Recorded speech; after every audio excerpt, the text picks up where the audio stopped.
Listener discretion advised. Adult language and mature content. Hey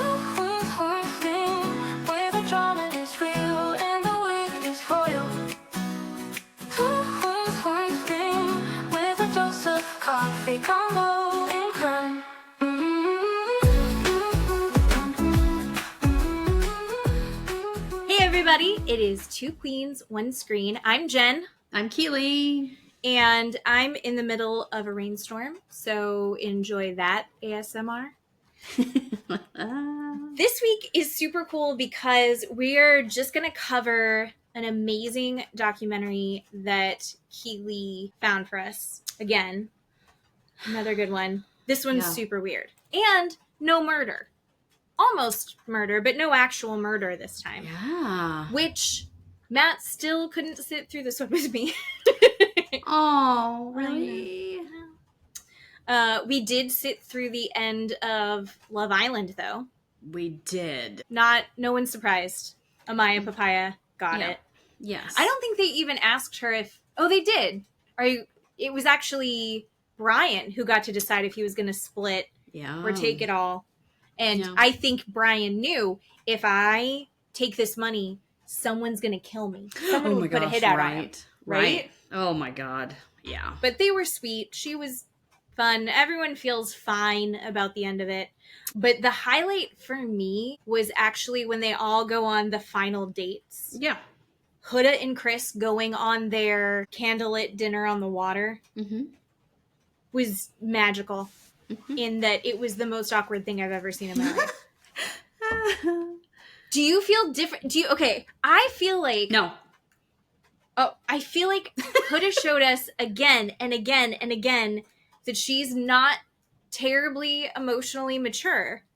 So the fight that they had in the bed where she was like, if you don't cuddle me by the count of 3, I'm going to ruin your day tomorrow. I was like, come on, Huda. And he's like, I'm not going to participate in this. And then the next day, Huda made, I think, the correct choice and broke up with him at dinner, but then was surprised when he wasn't going to carry her across the water. How did you feel as you were watching Huda? You're still fully Team Huda. I am, but can you get behind maybe one conspiracy theory, and that's what I'll name it. Ooh, I love conspiracy theory. Yeah. That maybe certain groups, maybe Latino women, Middle Eastern women, maybe act a certain way, and maybe her group of women act like that with men. Can you get behind like there's that, a maybe? Cultural thing happening? Yeah. Sure. Oh, I am first and that's maybe not necessarily emotionally immature, and maybe can you get behind she's been horrifically traumatized in that villa, and maybe she's got a little bit of Stockholm syndrome going on in that villa with the people that have traumatized her are still in that villa, and he has treated her like garbage also. Chris? You think yes. Chris has? Yeah. I think Chris has been pretty direct, though. And I think he said, hey, this is why this is happening. This is how I feel. And instead of adjusting and seeing, like, he's changed how he's moving based on what she said that she needed. He's checking in with her. He's saying, what do you need from me? And then he goes, hey, you did this. I didn't sit right for me. I need you to move differently. And she's like, this is why I move that way, and I'm going to continue to move that way. And I think that just kind of showed that they weren't ever going to be able to match up. I think is where are there cultural differences? I mean, absolutely. I had seen a couple of videos on TikTok. I'm not at all. I'm ignorant to the nuances of that in a lot of ways, but I still think she's got to say, okay, I'm coming at this in a way that's making him uncomfortable. I'm coming at it a way that he feels disrespected, so I can adjust my approach here. And I think she can't do that because of what she has been through in that fucking place. I don't understand how you can't see that. How can you not see? You can't make a pie with not all the ingredients. That girl does not have all the ingredients to make a pie. She doesn't. It's not coming out correctly. When you lump it all together and say, oh, she's emotionally immature, she sucks, you can't, no, Done. I don't agree she's- with that. I don't think agree with she's irredeemable. I just don't think they match. I Well, just and don't that's think that they fine. were going to be able to. No, I think to that's match okay up. to say. And I think it's okay for her to go, yeah, let's break up. I don't think this is okay. Right? I thought that was completely fine to do. I think that was the right move in that moment. I think that she felt pressured to behave otherwise, and I think she made the correct choice, which is not pretend to continue to work on this. Yeah, pressured to do every single thing she did in there because of how she was treated by every single person in that place. Every single person in that place made what she did after that. Every single person. What she did after how she was treated, that was the rest of her game in there. How she was treated. I think after everything went down with Jeremiah, I don't think it was ever going to work out for her after that. No. Nick never apologized. Alandria, maybe. Or they apologized. Weird. Cut her back underneath again. Yeah. I mean, was garbage. It sucks to be her. I mean, in that place. And then people just completely attack her over and over and over again and lift him up on some goddamn platter. And I don't think he needs to be held on a soapbox. The man did not carry her off of that fucking floating. No, it was whatever cold. That goddamn thing was. He's like, we are done. Matt and I sat there and we were in shell shock, and we're like, you were just cheersing and kissing, and now you won't even. She's this big. How's she supposed to get over there? Yeah, there was a side by side of when Jeremiah left, and then when her and Chris, like her and Jeremiah broke up and he left, and then when her and Chris broke up and he left, and it was disgusting. They hugged and kissed and said goodbye, and it was very amicable, and they were very sweet to each other, and they were sorry and sad to leave each other go and see each other go. And he just said, I'm not carrying you. Chris was just like, fuck and he's off. like, we're not going to be friends. We're done. We're not friends. She's friends. Like, can we joke around? And he's like, no, we're done. And it was like, no. Oh. You want to talk about an emotionally immature person? Are you joking? Well, he was clear, but holy shit, it felt savage. It was like, oh. Yeah. Oh. I that don't. was intense. But yeah. No. I'm glad that it's over, honestly. I don't even know if I'm looking forward to the reunion much, to be honest. Ugh. And here's the other thing. That show is only 2 months, like a month and a half, 2 months, but it's every single day. So there's so much media to consume around that show. Yeah. And then I had already complained about this, like having to know everyone's backstory and vetting everything. Mm-hmm. And then you find out stuff on the, ooh, that looked weird. Finding stuff on the outside that you have to keep up with. I'm exhausted by it. And Matt's like, what is it going to be our new show? And I was like, we are going to rot in bed and scroll. And that's what we're going to do for a little bit. We might watch some On Patrol. Yeah. Just because you don't really have to pay attention to it and I can have it on in the background. Yeah. Well, actually, I told you I had a story to tell you. During our last night, Matt and I are in bed and we're just doom scrolling on our phones. And it's late, so everything is hilarious to us. Sam is in the bedroom with us because I have my beautiful, decent kitten, Marceline, and she's playing with Sam on our bed and we're all chatting. And I get a video, and the premise is it's a prank. A guy's walking out of a Walmart with a big thing, and the Walmart guy's like, I need to check your receipt. And instead of handing him a receipt, he hands him a note that says, are you circumcised, yes or no? Oh. And that killed me. It hit me at the exact right time. And the guy calls over a manager and makes a to do over it. But I'm laughing, and Matt's like, what are you laughing at? And I show Matt. Matt starts laughing, and Sam's like, what are you talking about? No. What's circumcised?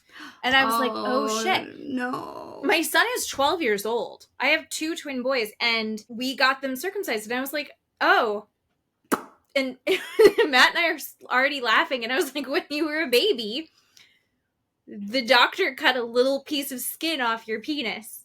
And Sam's like, what the fuck? And saying it out loud sounds fucking insane. And it sounds like a joke. And Sam's like, what are you talking about? Right. Why would you do... No, you didn't. What are you talking about? That's so out of left field.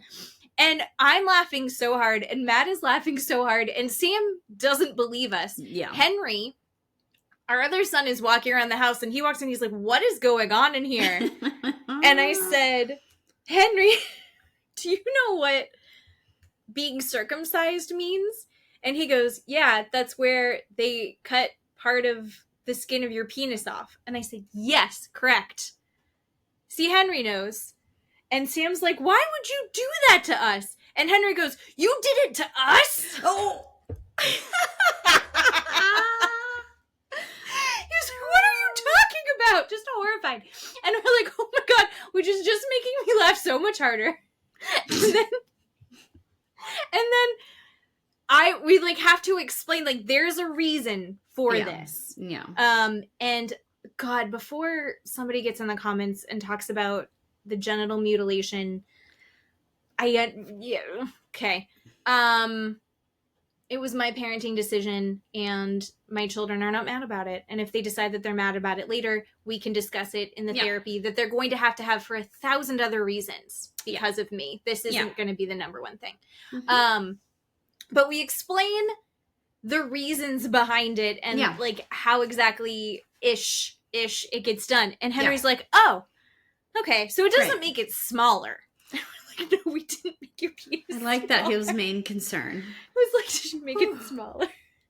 Woof. No. Oh, babe. I just thought, that was last night. And I was like, I can't wait to tell Keeley this is a perfect lead-in to our show today. That was a wonderful segue. Thank you. Oh my gosh. Oh. So we are going to talk about a Hulu true crime doc today for True Crime Story Time. True crime story time. Yes. This is called Wicked Game, and Devil in the Desert. It has 3 episodes. They're not very long, honestly. Some of these can be like hour and a half. This first episode was only like 30 minutes long, 35 minutes long. It was kind of nice. It was nice because you get through it. Yeah. Anyway, this first episode was called Treasure Hunt. Holy crap. Anyway, it's a very good segue. So this takes place in California in Newport Beach in 2012. So we meet a lovely gal named Mary Barnes, and she moves to Newport Beach from Florida. And we get a little, I guess, background on Newport Beach. Have you ever been to Newport Beach? My grandparents live in Newport Beach. Love Newport Beach. I love Balboa Island. If you ever watched the show Arrested Development, there are frozen banana stands. That is a real thing. Yes, I love it. And you will be attacked by seagulls if you get them. It is one of my favorite places to go in California, Newport Beach. It's literally, he says when they're explaining, so we meet one of the district attorneys there, and he's explaining that Newport Beach is, you can have a $300,000 house at a stoplight and a broke surfer. A Bentley next to you, and it's just literally that exact same thing.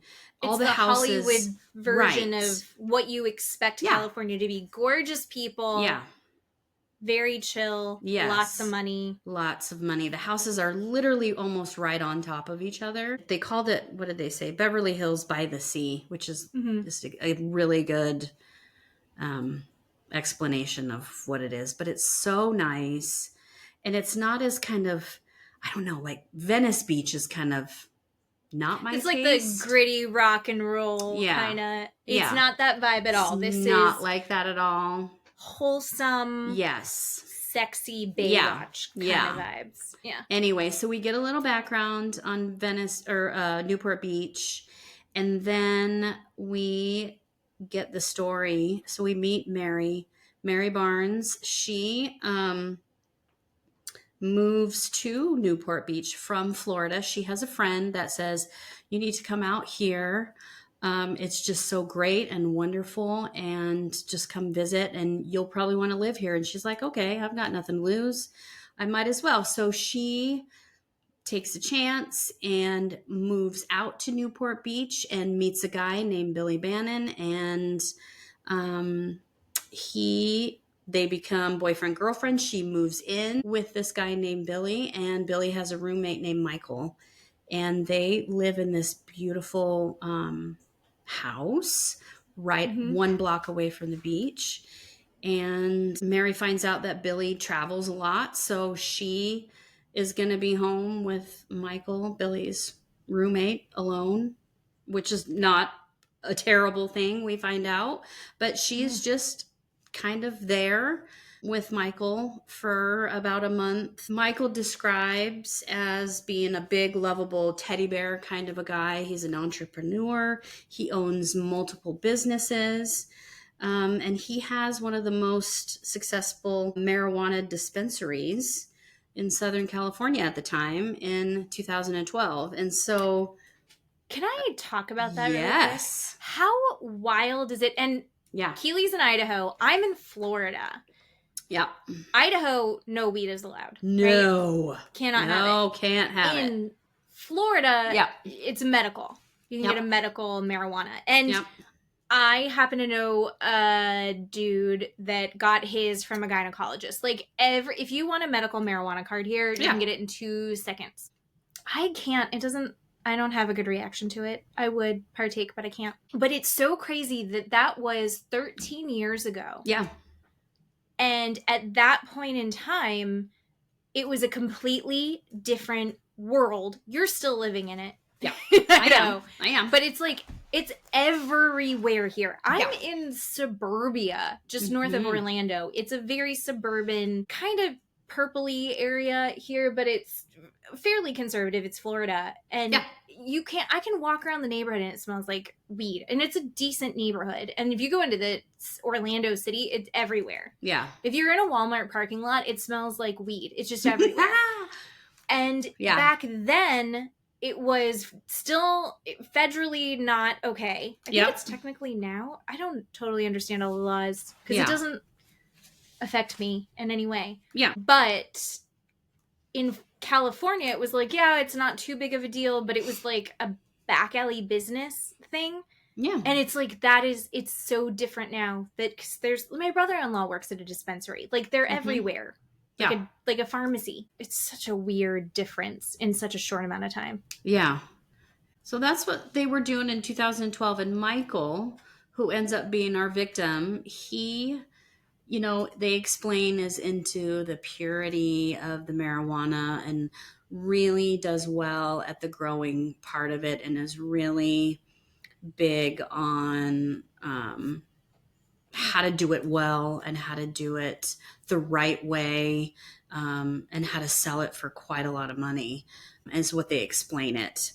And then, so all of this is going really well for Mary and Michael and Billy for about a month until it isn't. Mary explains one night that she comes home from work and she gets takeout, and Billy is not home at this time, but she gets takeout, and she says she calls one of those girls to get a spray tan.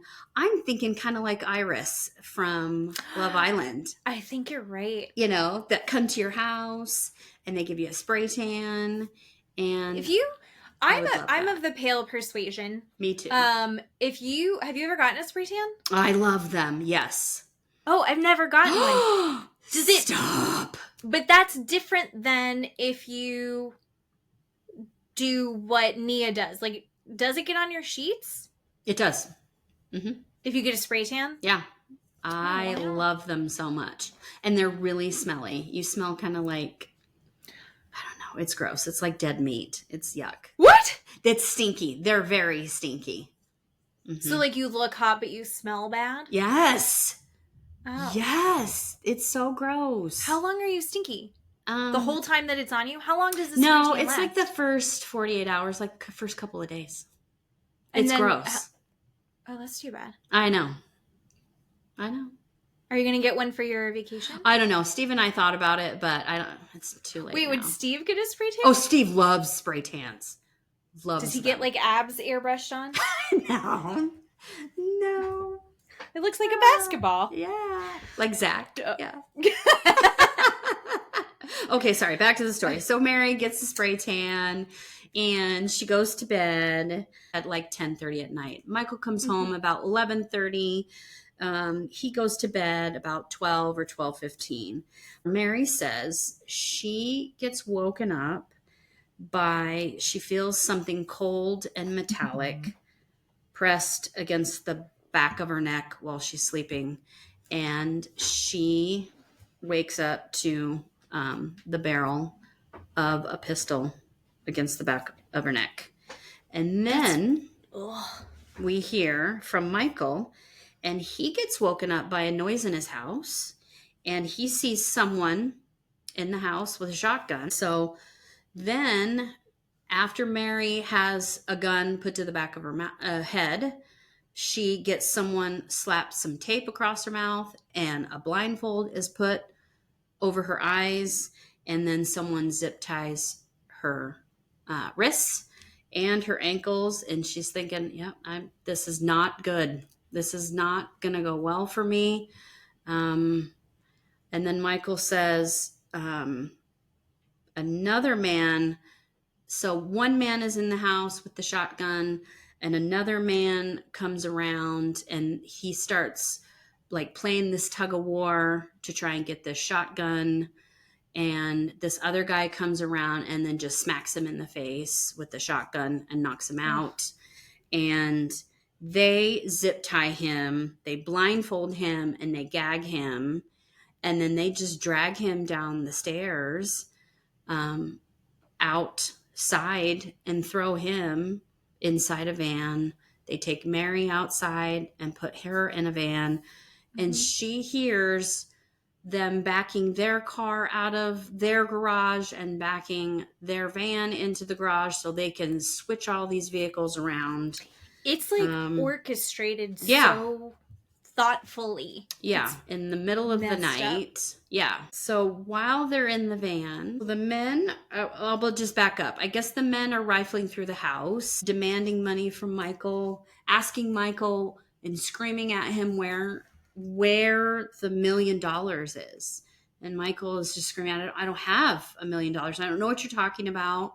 And Michael, they don't understand. They're saying, "Where's the money? Where's the money?" Michael has no idea what they're talking about. And that's when they put everybody in the van. And then Mary says that she hears that they're on the freeway. She can hear the freeway noise, but it's the middle of the night, so it's just black outside. And then she said they begin to torture Michael inside the van while they're driving. And apparently this goes on for hours. Inside the van, they start to taser Michael.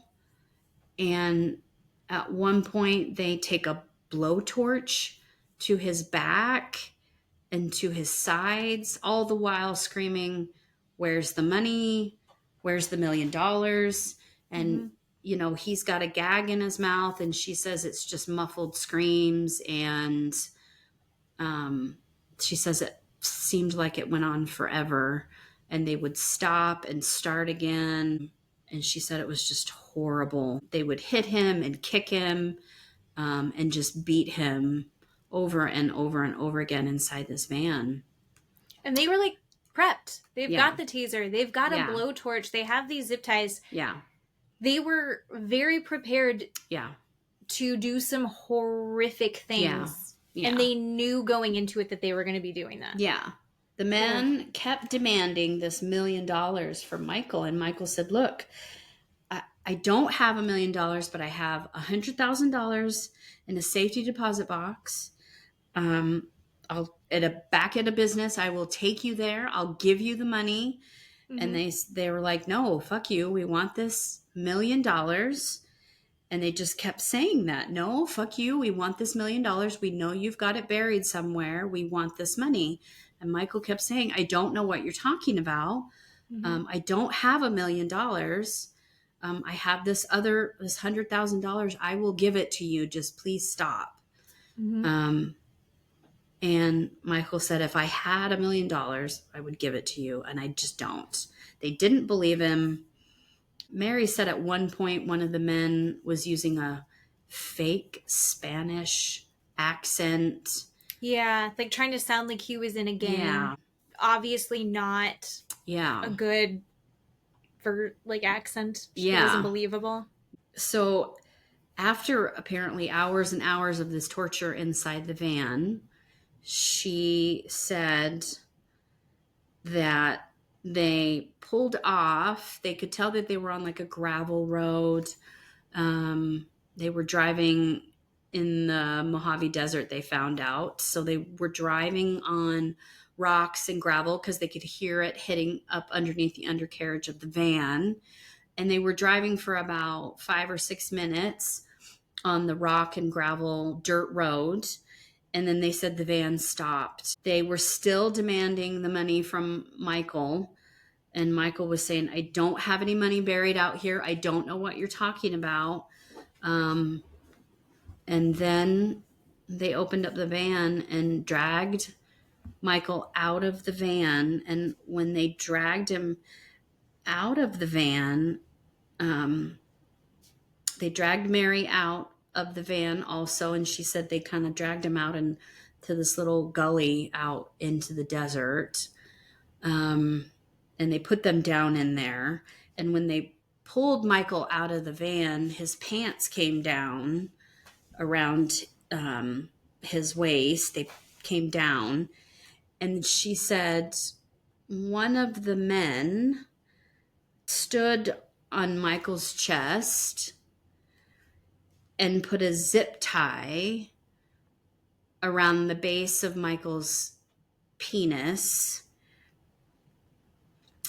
and began to cut it off. Michael said that all he heard was one of the men. He could feel his penis being cut off, and he heard one of the men saying, do it, do it. And he said the other men said it wasn't working. It wasn't working. And Michael said, I was crying and I was just in shock. I didn't know what to do.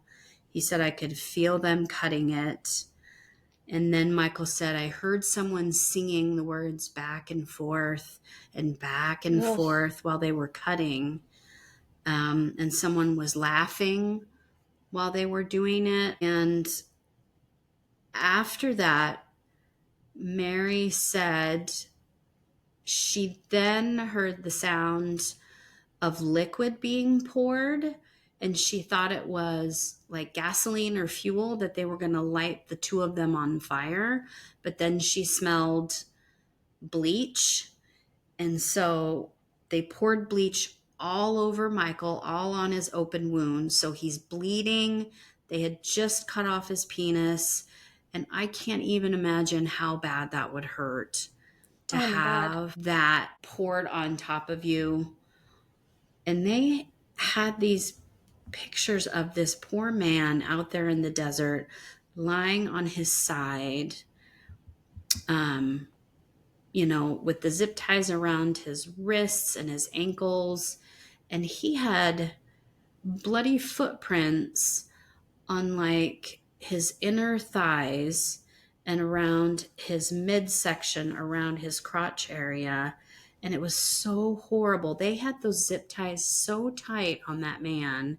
It was so terrible. It just horrific. And then they also stepped in the bleach, and like somehow the bleach burned into his skin. So for the rest of his life, he has the bleach burn footprints on his body. Yeah. On top of everything else. On top of everything else, right? So after they poured the bleach all over him, one of the men walked over to Mary while she's sitting there. So she's got a blindfold on. She's got tape over her mouth. She's got zip ties on her ankles and her wrists. And she said she felt the knife being pressed up against her hands. And he said to her, I'm going to throw this a few feet away. And if you can find it, you can cut yourself free. And today's your lucky day. And then she said they left. And so she said she sat up and she pushed up her blindfold with her knees. And she kind of scooched herself over to the knife. She could see it because the sunrise was coming. And she saw the knife kind of glinting with the sun. So she scooched over on her butt and got the knife. And she said she cut her ankles free so she could walk. And she could see about 3/4 of a mile away the road. She could see cars on the road. And so she walked to the road to try and get help for Michael so he didn't bleed to death. He was still alive, which I just don't know how. Incredible. You don't bleed to death having that done to you. So Mary walks out to the road, and then I don't even know how, a police officer, The sheriff driving. Yes, there's a sheriff driving. Which, can I ask you, did you like this guy? I No. thought this guy was a total asshole. No, I hated him. I know that he's doing his job, and I think probably he's doing it well, but he is so desensitized Oh my God. by his job, is my only guess. Yeah. Because she flags him down. Yeah. And they have the recordings of her. Yeah. She is so composed, even with everything that's just happened. Yeah. She is composed. She is direct. She is clear. Yeah. Her goal is, I need to get someone so we can help Michael. Yep. And the sheriff was like, I didn't believe her at first. This sounded crazy. But we drove down, and as soon as we got there, he says something really crass. Like, my first concern was preserving the evidence. Yeah. And that is very, very clear based on, we have the pictures that we have. I don't know. I didn't like him. So you didn't like him either. No, I didn't like him either. I mean, I think he said something like, I drove past her. So he didn't even stop, is how I took it. I drove past her. And when I looked at her, I saw her hands zip tied. So I stopped. And I was like, are you fucking kidding me? Basically at 0:30, there's this woman walking with a blindfold in her jammies with no shoes on in the middle of the desert, and you just drive past her. I don't know who you or what you think she is, but you only stop because you're like, oh, maybe those are zip ties.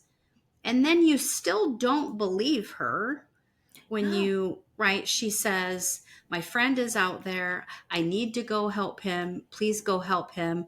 And he's just constantly questioning her. How long have you been here? Where did you come from? Where did you get? It doesn't matter. Let's go. Why does this matter? Let's go. We need to go help him. We need to go help him. Yeah. Oh my God. And she. Yeah. I would be hysterical. Yes. I'm hysterical if someone asks me to drive them to the airport and I don't want to. Yeah. She is so calm.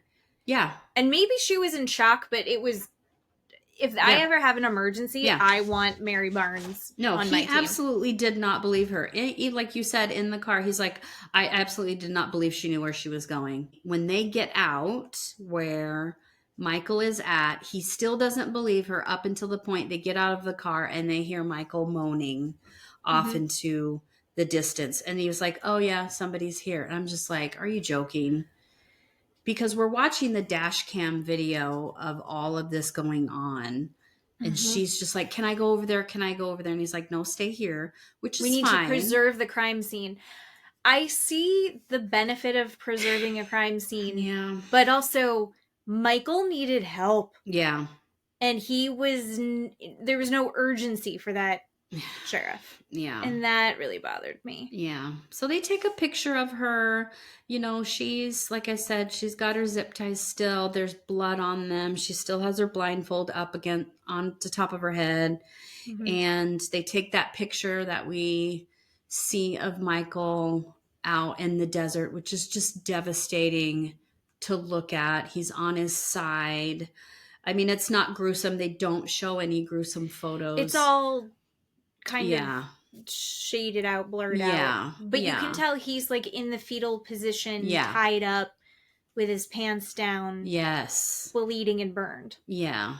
It's very sad. They call the officer over. They tell him that, there's a zip tie around, what's left of his penis. They have cut his penis off. The penis is not there. They can't find it. They can't find it. And Michael's begging for some water. And they say, we're going to get you some water. And the officer says, look, I'm going to leave to the other officer, I'm going to leave the zip tie on because I don't want him to bleed out. And so Michael and Mary get rescued. And then we come back to meeting, the district attorneys and the detectives that are going to be doing the investigation to find out who in the hell did these horrible things to Michael and Mary. So this team looks like they should be on a cop show, right? I know. I mean, kind of everyone involved, except for the sheriff. Yeah. Kind of everybody involved is very good looking. Oh, yeah. Top to bottom, everyone is a objectively attractive person. Yeah. We don't ever see Michael S. other than a picture of him from the back. Yeah. They don't tell us his name. They're protecting because he's such a, what's been done to him is so horrible. Oh my God, I know. But I loved the DA and then the assistant DA and then also the detective. I was so on their team. Yeah. They just seem like the best. You want them working on your case. Yeah. Even Steve and I were watching and Steve's like, this district attorney Ryan could take over for Keith Morrison on Dateline. He would be so good. His voice was so good. He was just the right appropriate amount of, animated and comedy and very, very good when he needed to be. He could explain things where he needed to explain things. He was just really good. They showed him surfing. He's super hot. Yeah. Yeah, they were all really great. So, so then we see, Detective Ryan Peters, he goes back to Mary and Michael's house because he's like, we got to figure out what happened in this house. And we see, the on-body video of them going through the house, and the house really, they ransack the house. Nothing horrific goes on, right? They still have the jewelry and the cash there. There's a little bit of blood where Michael was clocked in the head by the shotgun. They were saying that in general, Newport there isn't a lot of crime. Yeah. They do, they're not without a homicide. They're definitely not without a break-in or thefts, but this doesn't match what they're used to. I thought that was really interesting because they didn't take anything in the house. Yeah. So. Yeah. So Detective Ryan Peters kept saying, I need to know who these people are because he thought this mutilation was so brutal. He almost didn't believe that it didn't have something personal against Michael, right? And so he wanted to find out, right, who lived in this house and why it was so personal against Michael. And so he said that he had done he had investigated or persecuted 13 serial killers. Yeah. And that this was one of the most horrific crimes he's seen. Yeah. I when I saw that, I thought, this is so bonkers. What am I watching here?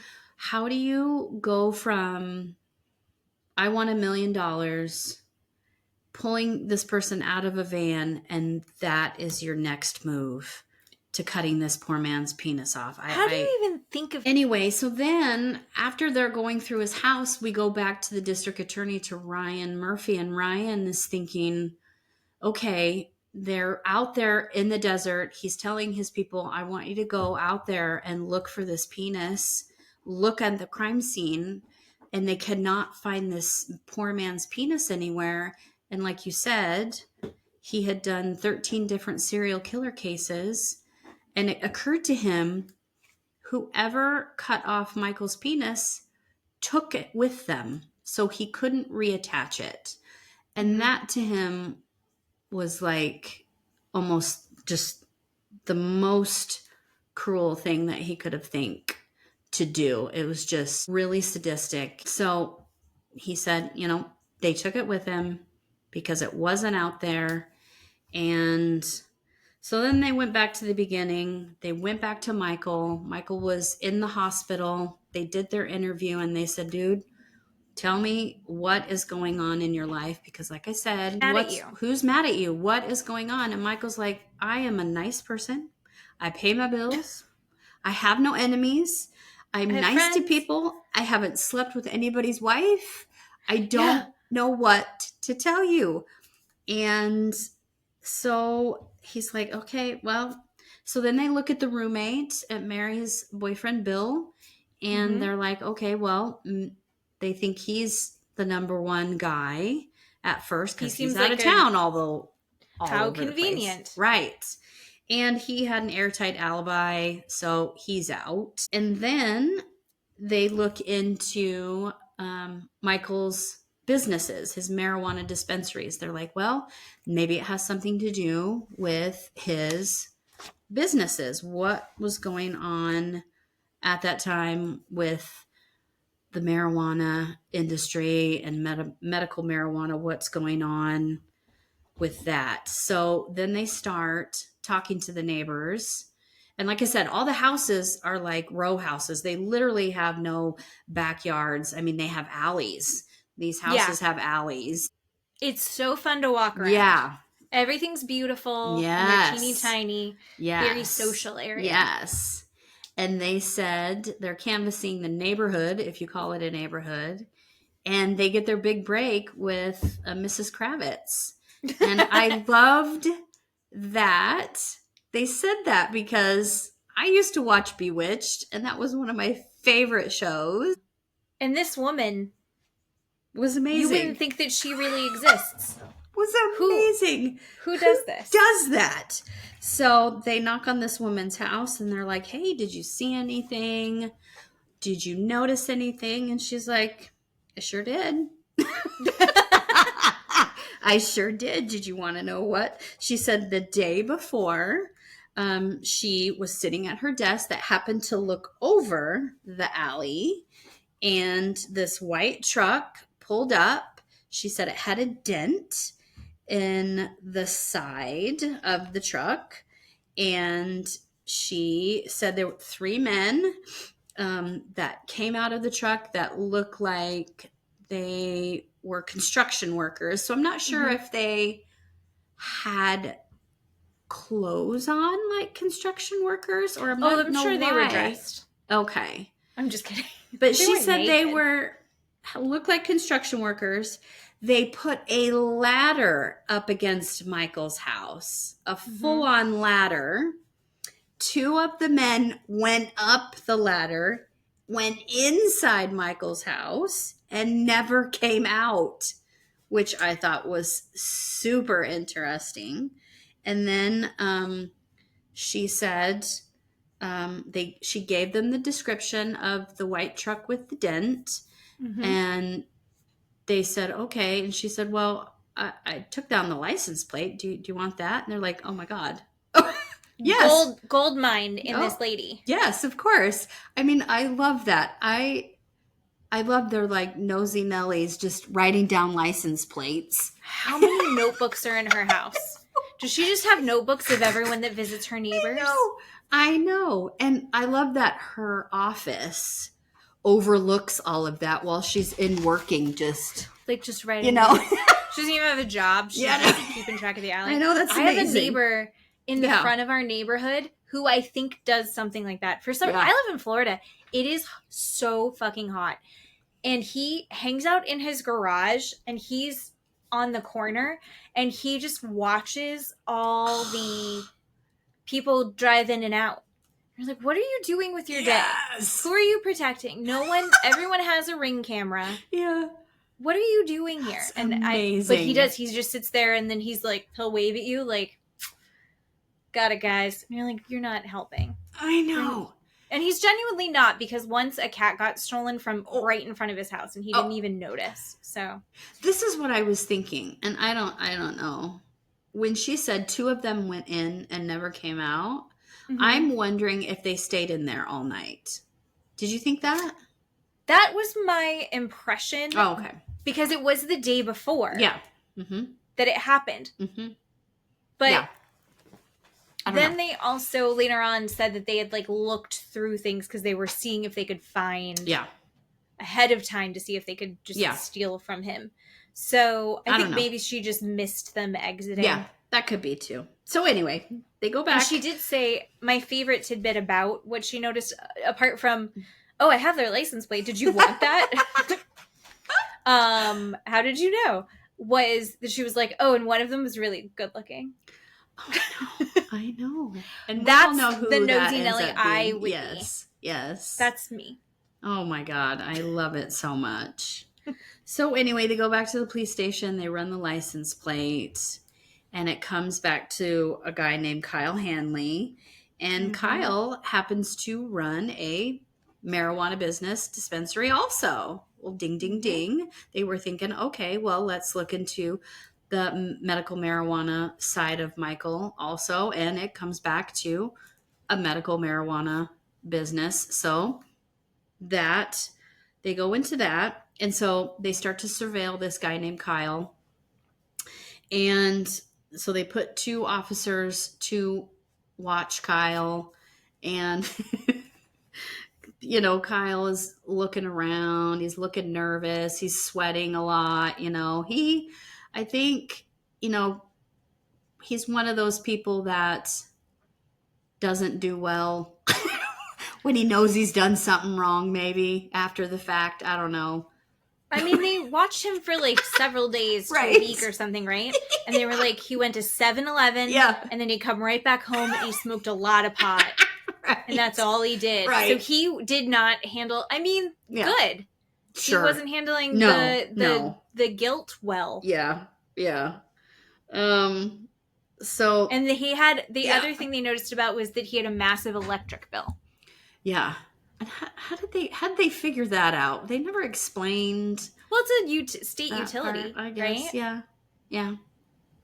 Anyway, so they go inside of his house, or this house that he is going inside, and this house is completely empty except for one bedroom that has like a mattress and like some gross sheet thrown on top of it and a dresser, and he's clearly not like living in this home. He's not setting up a home. Yeah. Right. It's not a furnished home. There's no pictures, and you know, it's not furnished, and they're looking around, and he's using it as a grow house. Right. So it was in the attic. Yeah. He had used the whole attic space as a grow house. Yeah. So this house is a grow house. The police find out. So then they go back to the hospital to talk to Michael.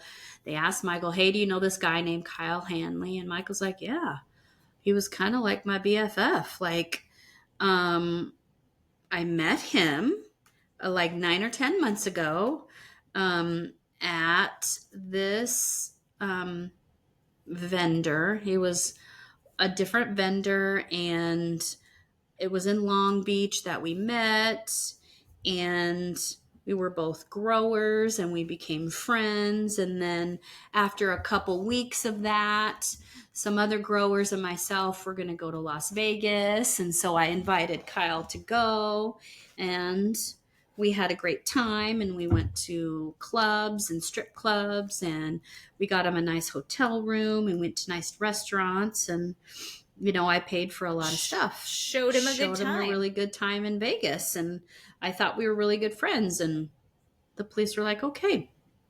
So they continue to surveil and follow Kyle around.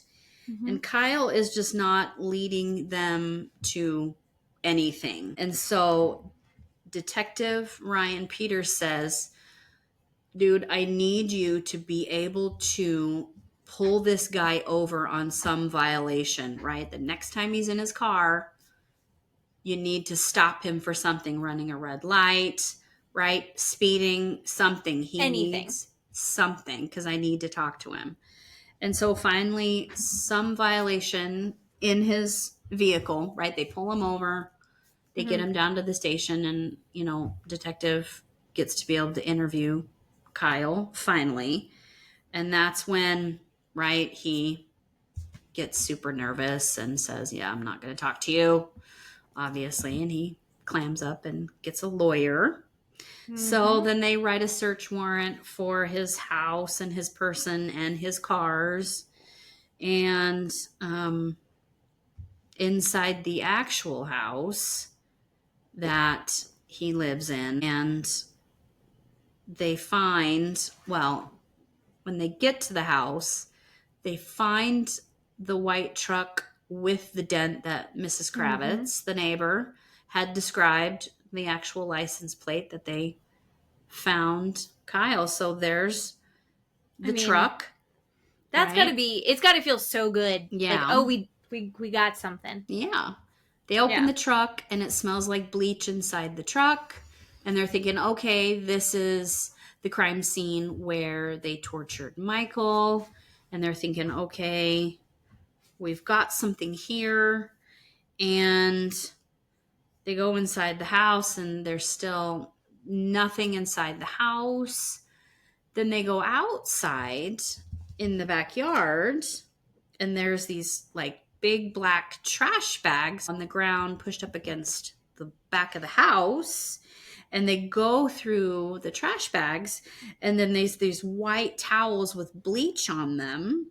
And so they test the white towels for blood and it comes back positive. So there's blood and bleach on these towels. Why would he keep those? Right? Like, what are you? I mean, I guess he's high. Criminals High, are high. Dum-dum lollipops, like you like to call them. God, like, what are you doing? Yes. I don't want to be a criminal, but I could do it better than Kyle. I know. Right? Oh my God. So, and then they pull out a cut used zip tie from inside these trash bags that match the ones that were on Michael and Mary. I had a question about that. Yeah. Are there a lot of different kinds of zip ties? Yeah. Like if you go, oh, this zip tie matches. Don't all zip ties match? They're zip ties. Don't they all look the same? I don't know. I don't know. I when I heard that, I pictured some blood on them because Mary's had blood on hers and Michael had blood on hers, but I don't know. I didn't picture a clean one. That's what I pictured in my head. Maybe it had dirt on it, maybe had blood on it. That's what I pictured. They found the cut used zip ties inside these trash bags at Kyle's house. And so Detective Peters calls the district attorney, Matt, and tells him all of this. And Matt's like, yep, you can charge him now. Charge him. Go for it. You can arrest him. So they arrest Kyle and they take the truck and they take it to the warehouse so they can do some more investigation on the truck.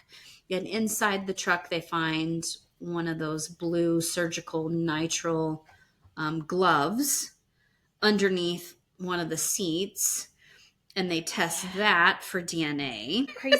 It was just like, oh, like everything's falling into place. I know. I'm just remembering like the energy of watching this episode. Yeah. Was so good. And you're like, oh, they got it. Oh, they got it. Ding, Yes. ding, ding.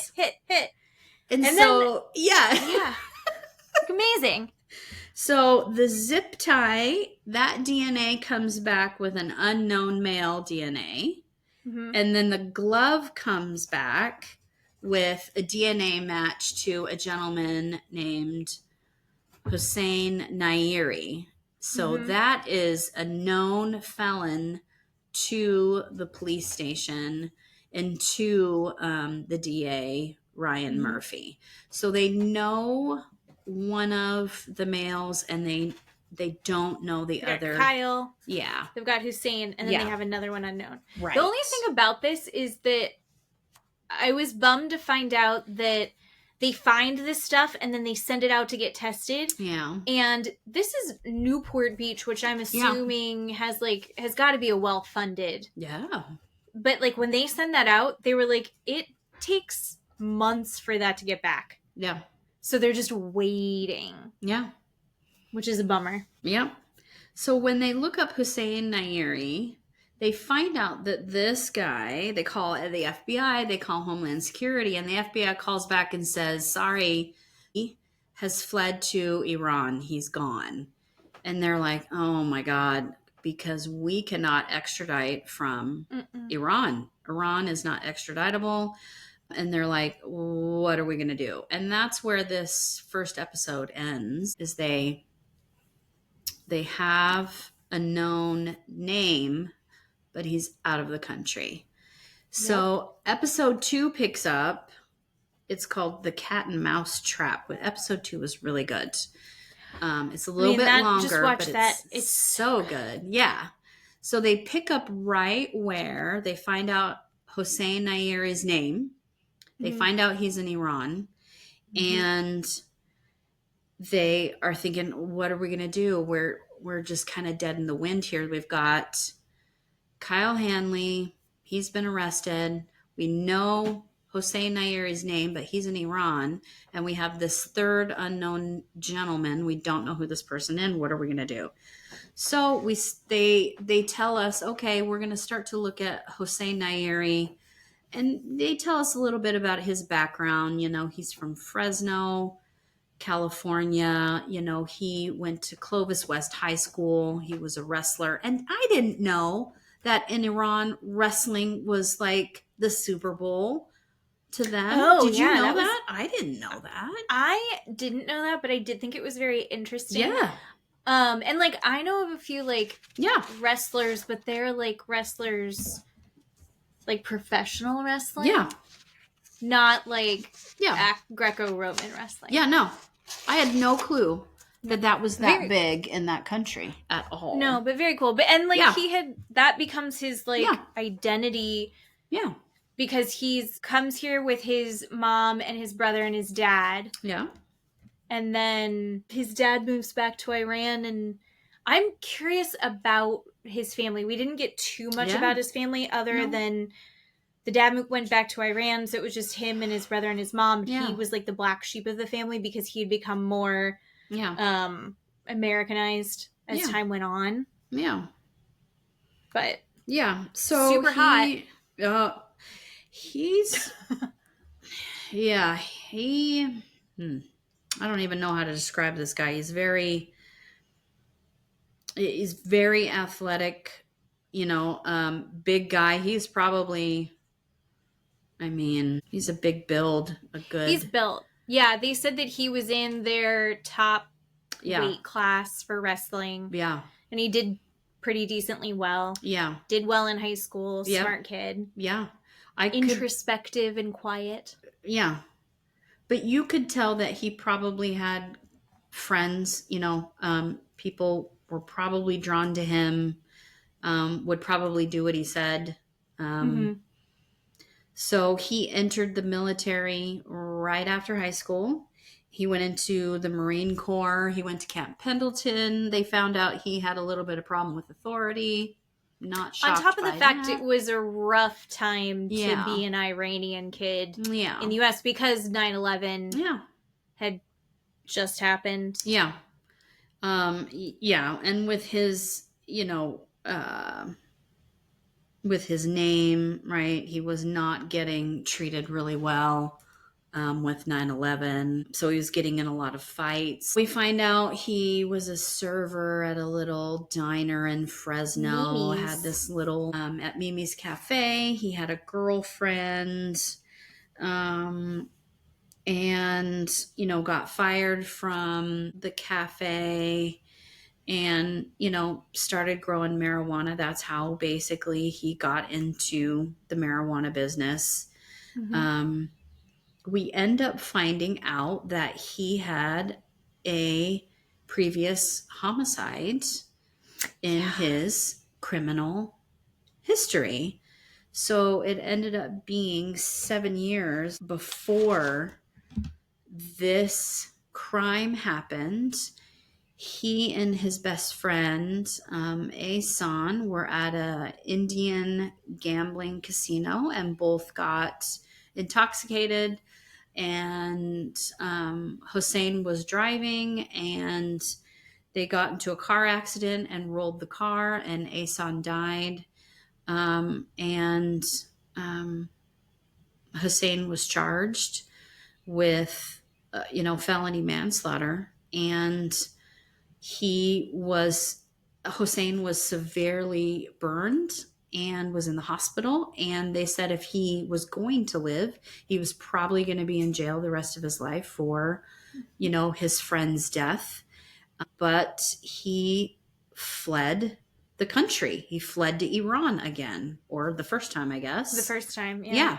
And but he ended up sneaking back into the United States. They found out, and they ended up just giving him a suspended sentence with time served and 5 years probation after he pled guilty.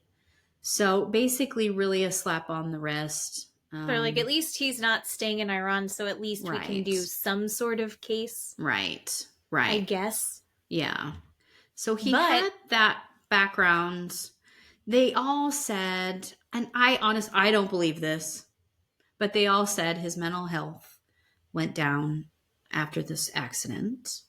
I believe he has always been some sort of sociopath this whole time. I don't believe I don't it think started that at happens this. Overnight. No, I don't think so. So, he had this background with this car accident, and people said like his former girlfriend was like he was happy, he was laughing, which he probably was, but she did say he had a little bit of a control issue. She said it wasn't with her, but with the people that he was controlling over, which I could see. But, the district attorney said he believed he was the mastermind of Mary and Michael's kidnapping and torture scheme. So that's where they were leading, was believing that Hossein Nairi was the guy. And he just sucks because he comes back. Yeah. He gets this suspended sentence or whatever it's called, like basically nothing. Yeah. And, he did a high-speed chase after driving drunk and killed his friend, and then he fled the country, and it's like, well, I don't know. That doesn't feel like justice to me, but I understand that the system is difficult. But then it's not like he cleans up his act after that. No. They tell this other story about him being in a high-speed chase where he, escaped the high-speed chase by diving into the ocean and getting away that way. Yeah, so 2 weeks before the actual torture of Michael, he's on a high-speed chase in his own Chevy Tahoe. That was 2 weeks before? Yeah, 2 weeks. I missed that. Yeah, he's in his own Chevy Tahoe in Newport. Motorcycle cop is chasing him on the harbor on that, and he pulls over and dives off, right? And into the ocean right there, and leaves his Tahoe, and they impound it. And it's the middle of the night, and the motorcycle officer doesn't see it can't see his face, can't identify him, doesn't know who it is, but they impound the Tahoe. But as they know, and what I'm getting at is when they have his name, they run his name against their records to see if he's gotten any recent tickets or anything that comes up. And that's why this high-speed chase and comes up 2 weeks before, because when they impound his Chevy Tahoe, his insurance papers are inside the Chevy Tahoe with his name on it. And so, yeah. But they didn't connect it. Here's the thing about that. Can you imagine having all of this is like he's an insane person and horrific. Yeah. Can you go like, I'm going to run from the police to the point that I escape into the ocean and then be like, the heat's on you, right? Yeah. You assume that they like are going to, they've got your truck. They're going to figure out who you are. Yeah. And he's still like, I think we should still do the kidnapping thing. I think we can get away with it, right? What? He's so the hubris of this man. He's so I would kill for that kind of confidence. Well, that's why I'm thinking. That's why when they said his mental health turned when he had that accident, I'm like, no, he was born this way. Yeah, no, he's feeling just fine. No. So, yeah, so they go through his Chevy Tahoe. They look at his they have his insurance card, you know, like his Geico card or his Allstate or Farmer's card, right? And they're looking through his Tahoe, and Detective Ryan Peters pulls out this little box, and it's a mini micro camera. Then he pulls out another box underneath the seat, and it's this Pelican box, and it's a tracker. So he's got a camera and a tracker inside his own vehicle. Mm-hmm. And so then he goes and writes a search warrant so he can look through it. And he looks through it. So they couldn't look through it without a warrant? Correct. Even though they have it in the impound? Correct. Yeah. Okay. They have to have cause to be able to do that. Yeah. All right. So they get a search warrant to open it, to look through it. He opens it and looks through it. And the first thing that pops up on the camera is a video of Michael's house. So they have been surveillancing, is what Courtney says. I love that part of the show. Love Courtney. Okay. Anyway, they're surveilling Michael's house. They have a video of Michael's house. And they're just like, holy fucking shit.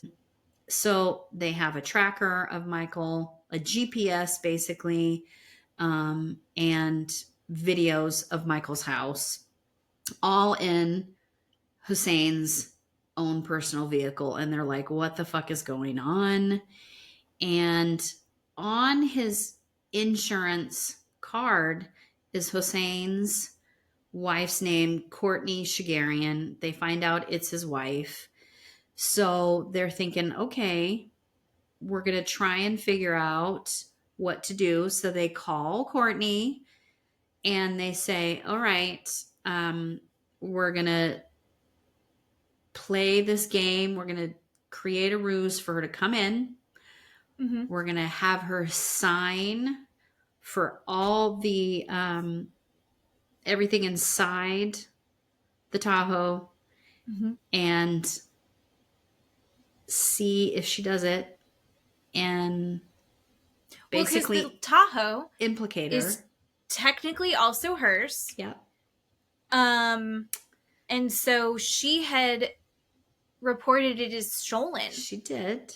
And they're like, hey, we have it. And come on in. She never picked it up. So she reported it as stolen, but then never came and picked it up at the same time. I wonder, did they not tell her until after? I think she knew. I don't know. That's what I told Steve. I said, I think she knew. Anyway. Well, can I tell you my favorite thing about Courtney? Yes. Is that Courtney and Hussein are married. Yes. But it's secret. Yes, I know. It's a secret marriage. Mm-hmm. So he's 7 years older than she is, which has nothing to do with anything, but... That's the cutoff for me of an appropriate age gap. I know. Anything beyond that, you don't have anything. There's nothing common. I know. So Detective Peters calls her and says, hey, we have your Tahoe. We have all the contents inside. Come pick it up. We'll have you sign for everything. We'll give you everything here. She's like, cool, make an appointment, come down. So we listened to the audio of her going into the police station. They have this Word Excel spreadsheet of everything that she signs off on. I mean, she signs off. Check off Yeah. what was in there. Yep, I knew camera, this was in there. Yep, the I tracker, want this. Yes, everything. I want this. I want this. And she Mhm. signs her name to it. And they basically explain once she signs that, she's implicating herself to the crime of Michael and Mary being kidnapped and tortured. And that's a felony that can send her to prison for a long time. So after she signs it, before she leaves, he says, oh, wait a minute. Just hold on. I have something else for you. Here's a search warrant. And she's like, excuse, please? What do you mean? He says, well, I have a search warrant for your person, your car, and your house. And she's not happy all of the sudden. She was sweet and nice. Yeah. Very cute. Yeah. And then she's like, I'm going to lawyer up now. Nope. She did not appreciate that at all. She was very irritated. And they're like, excuse me, you made the appointment. She's like, you tricked me to get in here. And they're like, you made the appointment though. Remember that? Yeah. And she's like, yes. It's not like... Whoops. So yeah. I mean, if you didn't quite understand how that works, that's how that works, ladies and gentlemen. At the end, I just want to skip ahead really quickly. At the end, they ask, what's the moral of the story? That's my favorite part of this. Of the story is females, don't register the car in your name. Don't pick up your husband's mini camera and trackers and surveillance equipment. That's the moral of the story. Oh, yeah. She fucked up. Yeah. I feel like mine is, if it has to be a secret marriage, it's probably not one that you really want to get involved in. Yeah. I thought that part was really interesting. Yeah. Because, Hussein, he's Iranian. Yeah. And she is Armenian. Yeah. Which, not the same, but there's a lot of cultural crossover. They have a lot of things in common, especially being, first generation in the country. She said that her family met him because they met working together at the restaurant Mimi's. Yeah. And that her parents immediately were like, absolutely not. Oh, no. Done. And she's like, they clocked it immediately, but she was young and dumb and in love and couldn't see it, didn't know. Yep. Unbelievable. I'm not saying that every parent knows best and is the one that you should follow and you have to do everything your parents say. But if your parents are saying absolutely not and then you have to secretly get married, it's not a recipe for success. I don't know when that's worked out well. Yeah. So she basically tells them to go pound sand after they give her a search warrant. Mm-hmm. And Detective Peters says, okay, my last shot is I'm going to call her dad because Courtney is very wealthy, very, very wealthy. And so he calls her dad and says, look, father to father, your daughter is in a lot of trouble. And we really want to help her. And if she tells us what she knows, we can help her. But this is the window to get the help. After this, she's fucked. Yeah. So Courtney's dad calls him back. And within 48 hours later, Courtney is at the police station with her own attorney. So her dad gets an attorney for her. Mm-hmm. And she shows up at the police station 48 hours later. She's a sweetie. She's a dumb lollipop. But she's also not. She's not dumb. I cannot believe how much she remembered. Oh no, she was so detailed. Even the detective was like, "Oh, holy shit." She's so specific in everything that she remembers. Yeah. So Ryan is the detective, right? And then there's the DA, Matt Murphy, and then Heather Brown is the assistant DA. Yeah.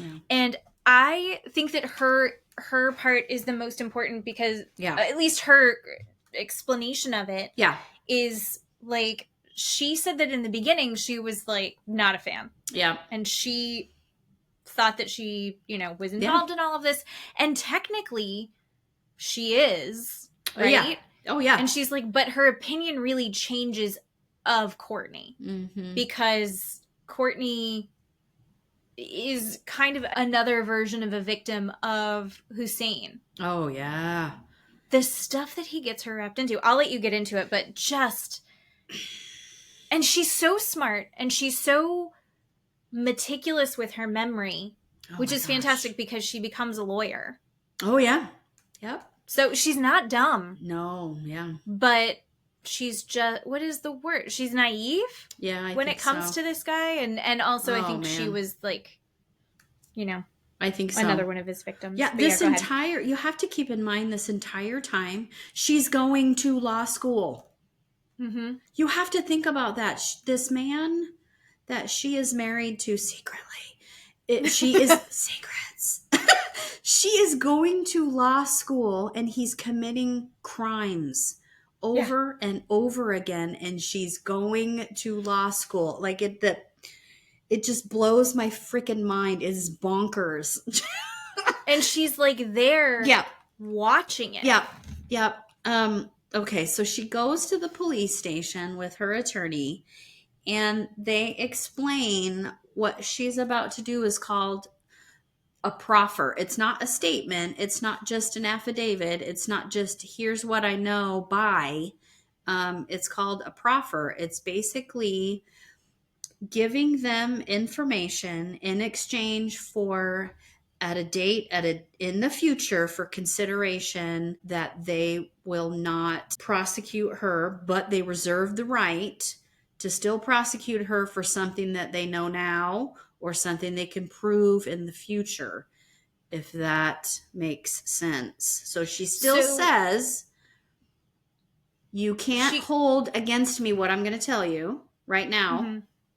But you can send me to jail for stuff that you knew yesterday or stuff that you find out on your own. Okay, I see what you're saying. So, yeah, I was confused by this. Yeah. That's what that means. Her lawyer explains that, like, you tell them everything. Yes. Even if you think they don't care, you tell them every single little detail because anything you don't tell them, they are going to find, and that's what they're going to put you in jail for the rest of your life. Yes. So that's what that means. Mm-hmm. I just want to explain that it's just not a simple, here you go, and she gets to leave. That's not what this is, right? Have you ever sat in on one of those with your job? I have not sat in on one of those, but I know that proffers, people think that you still, even if you give a proffer, you still don't go to prison. So she can, obviously she looks like she's out. They didn't send her to prison for anything, but it does happen that you, like I said, they can send her to prison for what happened before or what they find out afterwards on their own, right? Not what she tells them now. So that still happens. But yeah, that's what happened. That's what she's telling them. So what she says is they met at Mimi's Cafe. She was 16 at the time. My God. And which means that he was 23 when they met. Yeah. But if you're that young, that's too much. I know. That's too much. I know. But they didn't get married when he was 23 and she was 16. Anyway, I just want to put that out there. But that's when they met. So they said, okay, who was involved in the kidnapping? And she said, Hossein Nairi, Kyle Hanley, and a third person. All I know is his name. They called him Mr. Brown. And that was a callback to Quentin Tarantino's movie Reservoir Dogs with the whole color-coded names of Mr. Pink, Mr. White, and Mr. Brown, and which is a favorite movie of my husband's. never watched it. I'm not Matt a fan. loves it too. I'm not a Oh, fan. you didn't like? I thought it was good. Anyway, so Mr. Brown and Kyle Hanley and Jose Nairi were the three involved in the kidnapping. And she said they end up finding out through what else Courtney tells them is the third person is the person named Ryan Kevorkian, who went to high school with Kyle and Hossein in Fresno. And they find that out because Ryan Kevorkian is married to a woman named Naomi Rodas. Mhm. And again, females, stop doing these things. Naomi, what are you doing? Naomi is involved because she purchased a 9mm handgun and a 12-gauge pump action shotgun for these gentlemen and rented the van for these gentlemen. Such an idiot. What are we doing, Why are you, women? What? What are you doing? It's just... Stop. $1 million isn't worth this. I know. It's Oof. not worth this. Yeah. So that's how we, third person weasel our way to Ryan Kevorkian through his ex-wife, Naomi. So that's where they get that third name. So she said, Courtney said she didn't personally know that they were going to kidnap Michael. Michael, let's see, Hossein and Kyle knew the man named Michael, and that Kyle and Hossein knew that Michael had taken Kyle to Vegas. And the funny thing is that Hossein and Michael had never met in person or eye to eye before, but Kyle had told Hossein about this awesome Vegas trip and all this money that he had spent on the women and the drinks and the rooms and the club.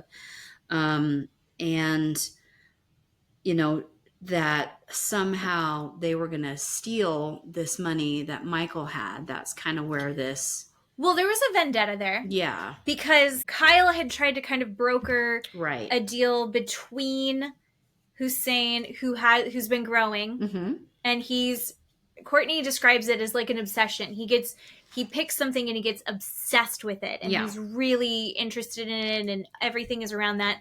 And that was what becoming a weed grower for him was. Yeah. Kyle had said like, "Oh, hey, Michael S., I've got some stuff. Would you be interested in buying from this guy?" Yeah. And Michael, you told us in the beginning, he's really interested in the purity, and he's got very high standards from it. So he was like, this just isn't up to par for what I'm selling. And I think that is what it is. I think I think Hossein felt slighted because it was something that he took very seriously. And, he saw that as like, oh, here's a way that this is going to take off for me. Yeah. And then he got smashed down, not even to his face. Yeah. And then I think that's where this all started. Oh my God, yeah. Yeah. He just went off the deep end. And Courtney said they started to surveil Michael. They put a GPS on Michael's car. They put surveillance cameras on Michael's house to watch Michael come and go. For months, they were watching Michael, and Michael had no idea he was being watched for months. Ryan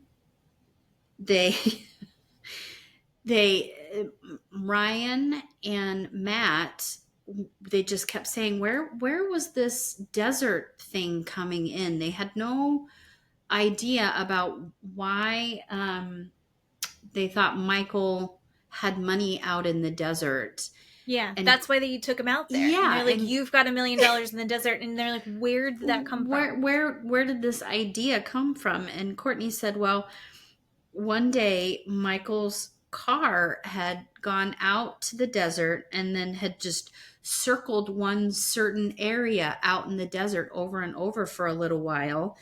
And Hossein had said to me, why would someone do this? This doesn't make sense. Why would he be circling out in one area? And Courtney said, I don't know. I don't know why would someone would do that. And Hossein said to her, well, do you think he would bury money out there? Is that why you think that makes sense? And she said, yeah, probably. He probably would be. Sure. And so that's just popped into his head. He just decided, oh, that's what's going on. It makes no sense. And he's decided that he's so smart. Yes. That it occurs to him that might be what's going on. So that's definitely what's going on. Yeah. And he does all of this based on that. It's so crazy. Yes. That is not what's going on. Michael had a friend that wanted to do some real estate something or another out in the desert. It was like a gold mining scheme or something. And Michael was like, you can show me. I don't think he got involved in it. But he's like, sure. Yeah. Had no idea. Had nothing to do with anything. It was so funny. It went nowhere. And that's why Michael's car drove out to the desert that day. It drove in circles in that certain spot. So Courtney said, I found all this surveillance equipment in my house. I confronted Hossein about it. He told me it's none of your business. I finally went back a few months later and said, tell me what's going on. And he finally then told me the whole story about everything that's going on. Females, again, don't tell me what's going on. I literally looked at Steve while we're watching this and said, I don't want to know. Don't tell me. Don't tell me what's going on. I don't want to know. I don't want to know. Me. This is the moral of the story. I don't want to know. I'm not going to ask you. That's it. Just shut up. Bad. Just stay out of it. I'm staying out of it. I don't care. Ugh. Anyway, she said that Hossein destroyed the laptop. He destroyed the surveillance equipment. Kyle and Brown cleaned out the van, and they cleaned the weapons that were used. But we saw how good they were at cleaning. I know, right? Courtney also said that Hossein put surveillance equipment at Michael's parents' house to watch. This is insane. It is so intense. Well. Hossein, he is a crazy person. He was born crazy. He's going to die crazy. He is a crazy person. It just gets worse. The show gets worse and worse. So he puts surveillance equipment at Michael's parents' house. And Michael's parents have a dog, everybody. Mm-hmm. And what do dogs do? They bark. And the surveillance equipment batteries. The batteries need to be changed. The butt. And so Hossein has to go back and change these batteries, but there's a dog there. And the dog barks. And Hossein is tired of dealing with a barking dog. And yes, we all know where this is going to go. So he goes back to Courtney one day and says, I want you to buy some meat. And she says, why am I buying meat, Hossein? He said, I want you to make hamburgers for this dog because I'm going to poison this dog. And so she goes out and buys this meat. And she says, I can't remember if I make the hamburgers or he does, but the hamburgers get made. He has the gloves on. Because it's poisonous. And she says, he gives the hamburgers to the dog. But then in the show, everybody stops and they all say the dog is fine. The dog is fine. The dog didn't get sick. Or if he did get sick, he lived. He's fine. The dog's fine. And I'm literally going, oh my God, okay. Thank God the dog's okay. I can't watch this show if I'm going to watch a show about a dead dog. You can watch a show about a penis getting cut off and all of the murders, but you're like, don't touch the dog. I will watch a murder show over in the middle of the night. The dog dies, I'm over. I'm turning this fucking thing off. I'm not watching it. Yeah. So the dog is okay. The dog's okay. What I liked best about this story is they're like, this is how we knew that we could believe Courtney in Yeah. this proffer, because she is telling us this information that is going to make everyone hate her. She poisoned a dog. She looks like a piece of shit. Like, Yeah. no one tells a story where Yeah. they poisoned a dog. Mhm. And is going to come out looking good on the other side. Yeah. Yeah. Yeah, she this then says, he was not awesome to me either. And the whole No. time I'm thinking, how is he treating her? There's no way he could not be treating her correctly this whole time. There's no way he's not yelling at her. There's no way he's not putting his hands on her. And then she finally says, look, he used every insecurity I had against me. He told me, your butt's too big, your boobs are too small, you're ugly, you're fat, and then he said, No one else would like you. Nobody else would like you. Your parents don't understand you. I'm the only one that loves you. And she said, he would drink a lot. He would push and shove me and punch me and choke me. And I'm thinking, yep, there it is. There it is. Of course he did all of that to you. 100% he did all of that and to it her. probably started when Yep. she was about 16. Yep. So this is the Yep. relationship that she's had. I think they said for like 7 years. Yeah. Yeah. So and they got secretly married. So he's got that over her as well. Yeah. Yeah. She's trapped. Yeah. So after the proffer, they start to look into the third player, Ryan Kevorkian, and they start to follow this guy, and like they followed Kyle, and they follow him around, and he goes into a 24-hour gym, and the two cops follow him in to the gym, follow him around as he's working out. The guy drops a towel that he's been using to dry his sweat off on. They take that. Right. And they run that DNA. And what do you think? It comes back positive for that cut used zip tie that was in that black trash bag in the backyard at Kyle Hanley's house. So now they have confirmation of the 3 players for Marion Michaels' kidnap and torture. Ryan, Kyle, and Hossein. So they have now all 3 players, but Hossein is still in Iran. So how are they going to get Hossein back to the United States to be able to take care of it?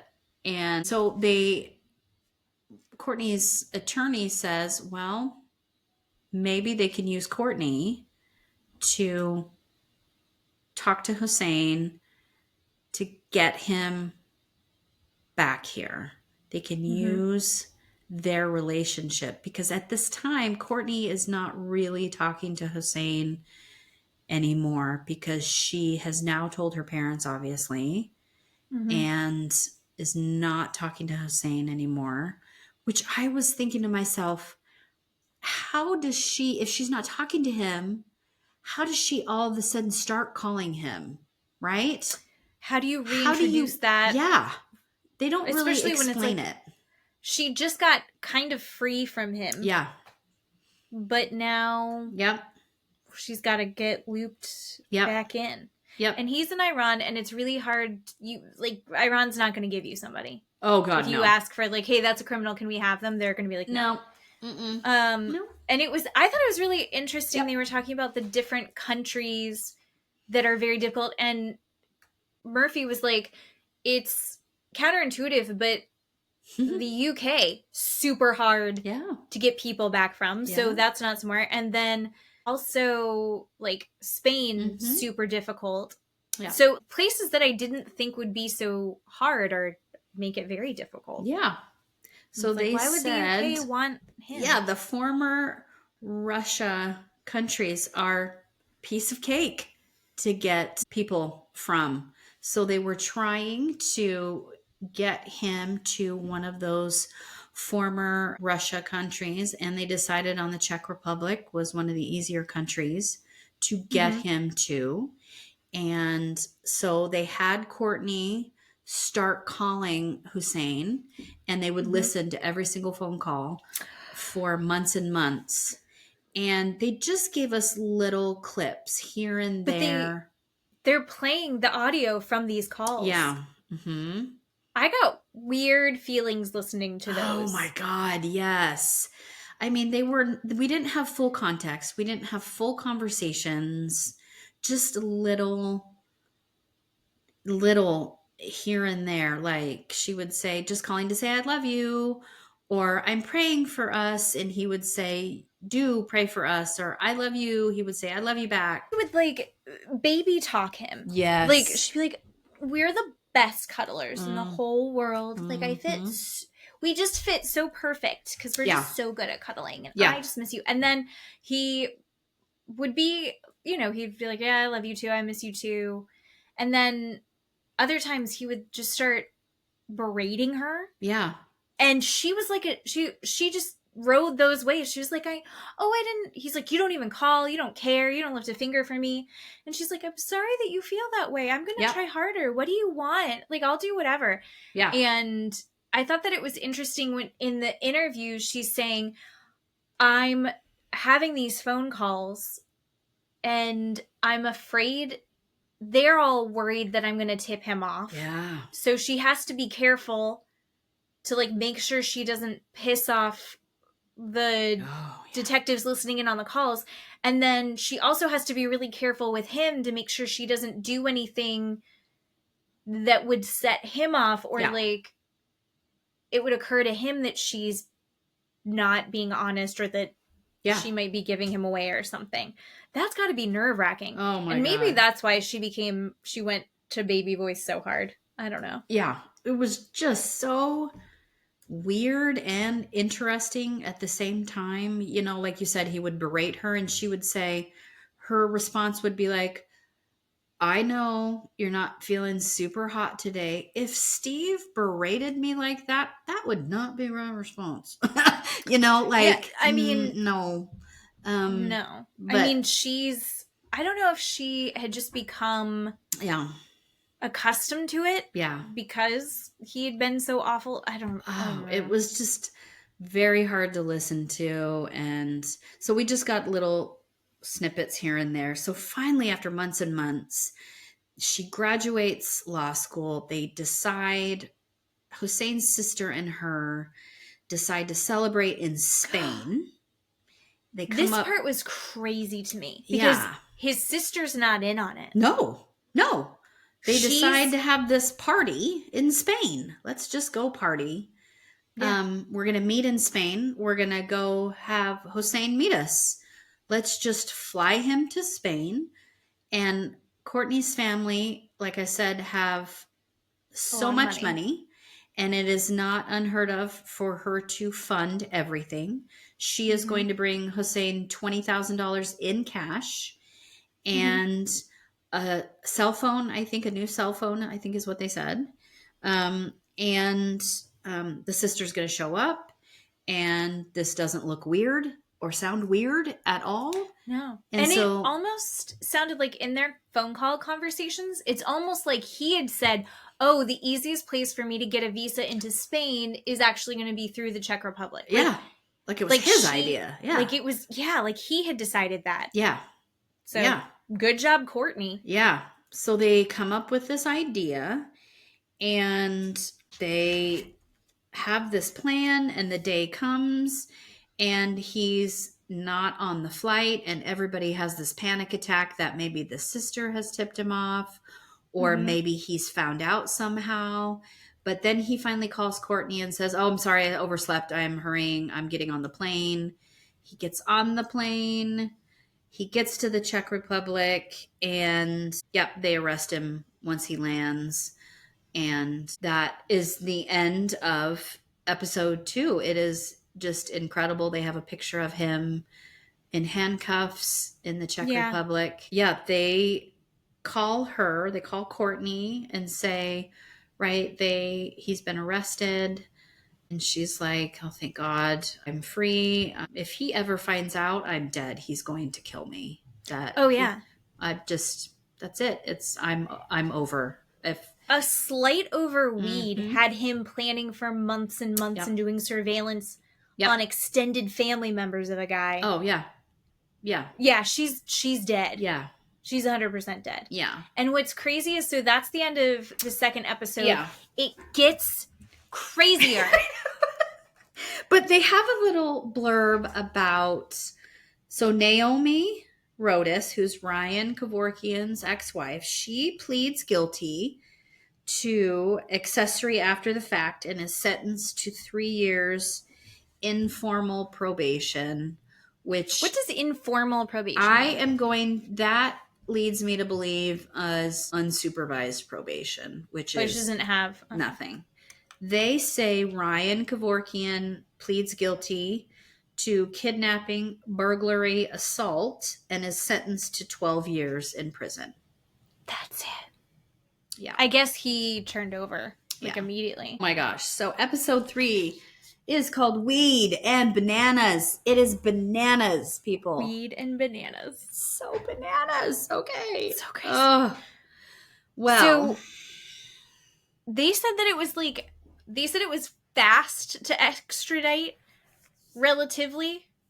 I didn't realize that this would take so long, but he said that it takes 6 to 8 months. In my mind, if someone's like, hey, this guy is a criminal. Yeah. And it's a country that you're on good terms with, you'd be like, take them. No, thank you. Don't want them here. No. I don't want to be in charge of this person. You can have them. Yeah. But no. It's not how it works. No, it can take up to 5 years. Years, my love, to extradite. That's confusing to me. Yep. Yes. But, okay. So yes, we pick up where so Nairi, he's Czech Republic, arrested at the airport. He's arrested at the airport, and Detective Ryan, he goes to put his own handcuffs on him to take him to SoCal, to take him to Orange County. Arrives in New York, take him to SoCal to put him in the Orange County jail and wait to have trial. So, and he's in the Orange County jail and they're waiting trial, and it says 3 weeks before trial, it's all good until it's not. Again. How long? They don't say it in the documentary. How long do you think he was in jail? Because he gets to the U.S. and then he needs to get attorneys. Right. And they show his attorneys a lot, who I want to know your opinion on his my attorneys. God. But,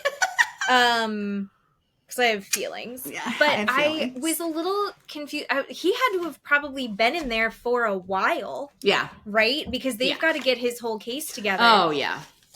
I am going to say he was probably in there before all hell broke loose. I would think at least 6 months to a year, I would think a while. Something like that. Yeah, something like that. But 3 weeks before trial, Detective Peters says he gets a call from another police officer that says Hussein has escaped with 2 other inmates. Escaped from the jail. What the fuck is going on?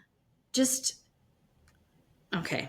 So, and it's not like just 2 regular old dudes. These are 2 very scary dudes. No. So another murderer and another attempted murderer. So Jonathan Tu, who's 20 years old, and Bok Duong, who's 43 years old. They are Vietnamese Americans.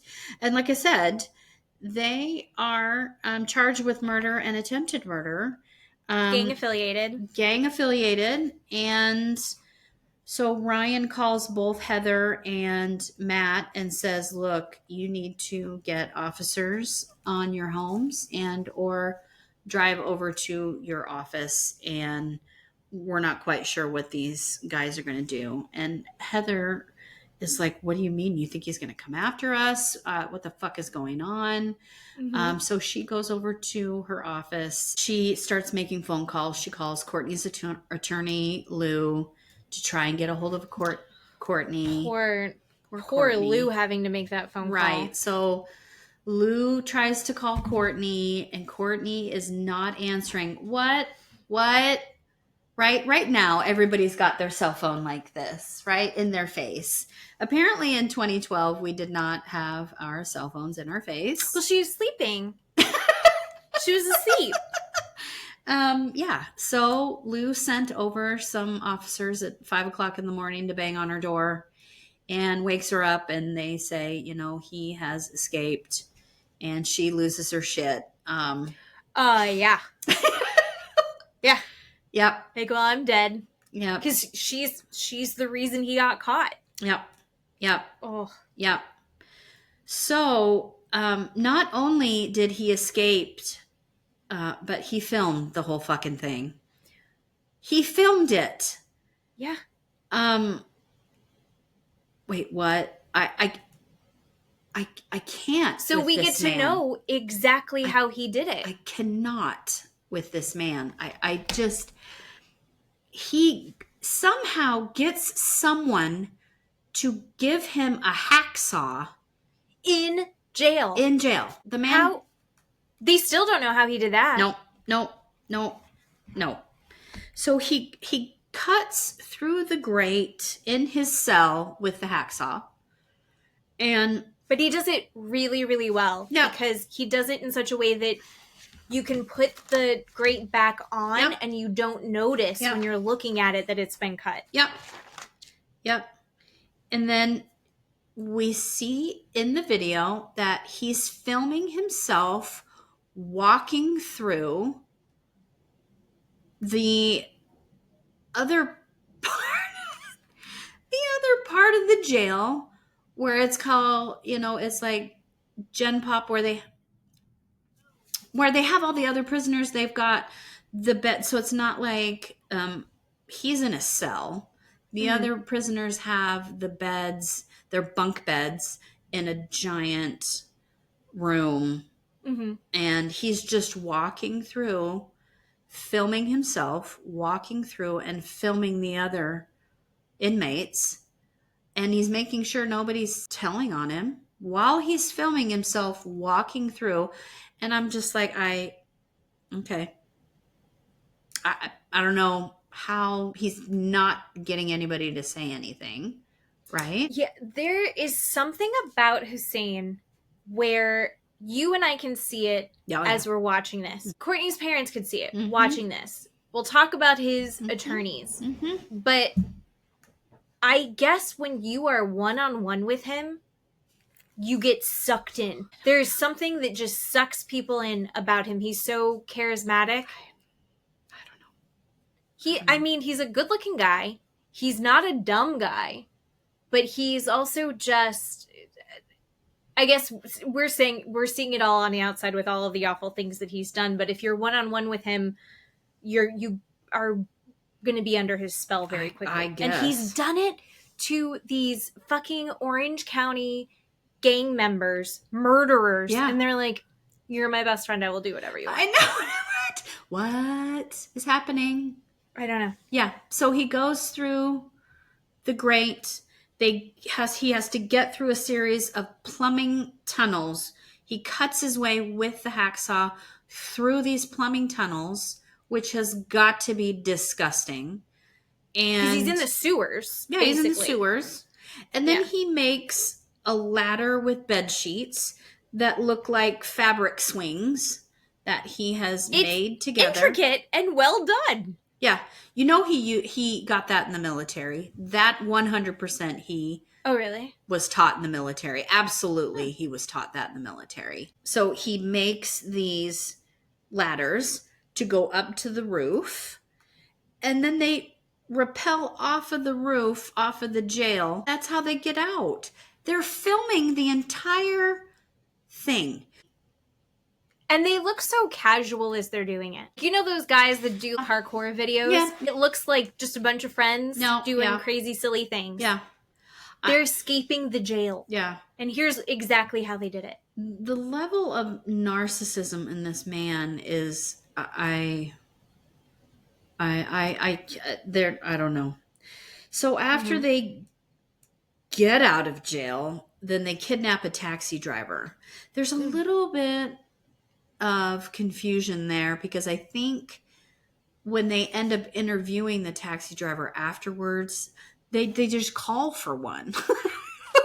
But they call for one, but they end up they take him and they don't let him go. So I mean, Yeah. it's technically kidnapping. So they kidnap this taxi driver, this poor man, and they're on the run for 7 or 8 days with this taxi driver. So they're Poor out. taxi driver, 71-year-old man, Right. This other did not need Vietnamese to American. deal with this shit. Oh my God, no. So then we meet this Vietnamese American journalist who they decide to send to go do this search for these 3 escaped criminals for some way. But we learn a lot about Little Saigon, which I had no clue spans 4 cities. Did you know that it was 4 cities wide? I had no idea. I did not know that. I thought it was really interesting. Just like it's become its own cultural center. During the gold rush, and everyone moved west, and they've been able to kind of create this identity in that part of California. But the 2 guys, they just assumed like, okay, it's Hussein, and then these 2 guys, and they probably showed up in Little Saigon. Yeah, so this reporter, she goes there thinking, okay, they're going to end up there. So she heads out there. She starts talking to people to see if they're out there. And they're not. Then we go back to Heather Brown, who's the assistant district attorney. And they're telling Heather, look, we need to alarm the public that these people are dangerous. And we want them to know this is bad. We have no leads. We have no idea where they could be. Oh, God, Heather. They assumed that he would go to Mexico. Yeah. Wouldn't that be where why didn't they go to Mexico? I don't know. There's so many things where I go, why did you go to San Francisco? It's expensive. So Heather does this interview. I forgot about that part. She says, she's on TV and she's like, the public needs to be aware. These are very dangerous people. They have gang affiliations, right? They're in jail for murder and attempted murder and torture. And then her boss says there's a journalist, another reporter that wants to do a story. The reporter says, when you got the call that they escaped, what was your first thought? And she was like, oh my God, they let out Hannibal Lecter. Oh my God, don't write that. And then she's like, off the record. Never mind, off the record. No. That's not how that works. Right. And so then they write that story that they let out Hannibal Lecter, which ends up going viral, which ends up making national people news. Right. Everyone's alarmed. Actually looking. Everyone suddenly cares. Everybody then suddenly cares that she said, right, they let out Hannibal Lecter, which is really funny because I like Heather. Heather is really funny and she's got a real sense of humor about like, this is all so insane. Yeah. And also, her thought on it, she's the assistant DA, the DA, the detective on the case. Yeah. They're like, we have been hunting him for months and months and months and months and months and months. Mm-hmm. Like over a couple years, I think, at this point. Yep. Mm-hmm. And they've been hunting him, and it's been that chase, and suddenly they feel like they're the ones that are going to be hunted. Yeah. Yeah. So that's nutty. Yeah. But the journalist, I love this journalist. I really like her a lot. She's just like, go get him. I am a detective now. I'm going to do all of these things. Mm-hmm. And she's interviewing everybody, just like kind of just randomly, just hoping to see what happens. Mm-hmm. I thought that she was really, and she's very clever. Yeah. Just very, I liked her a lot.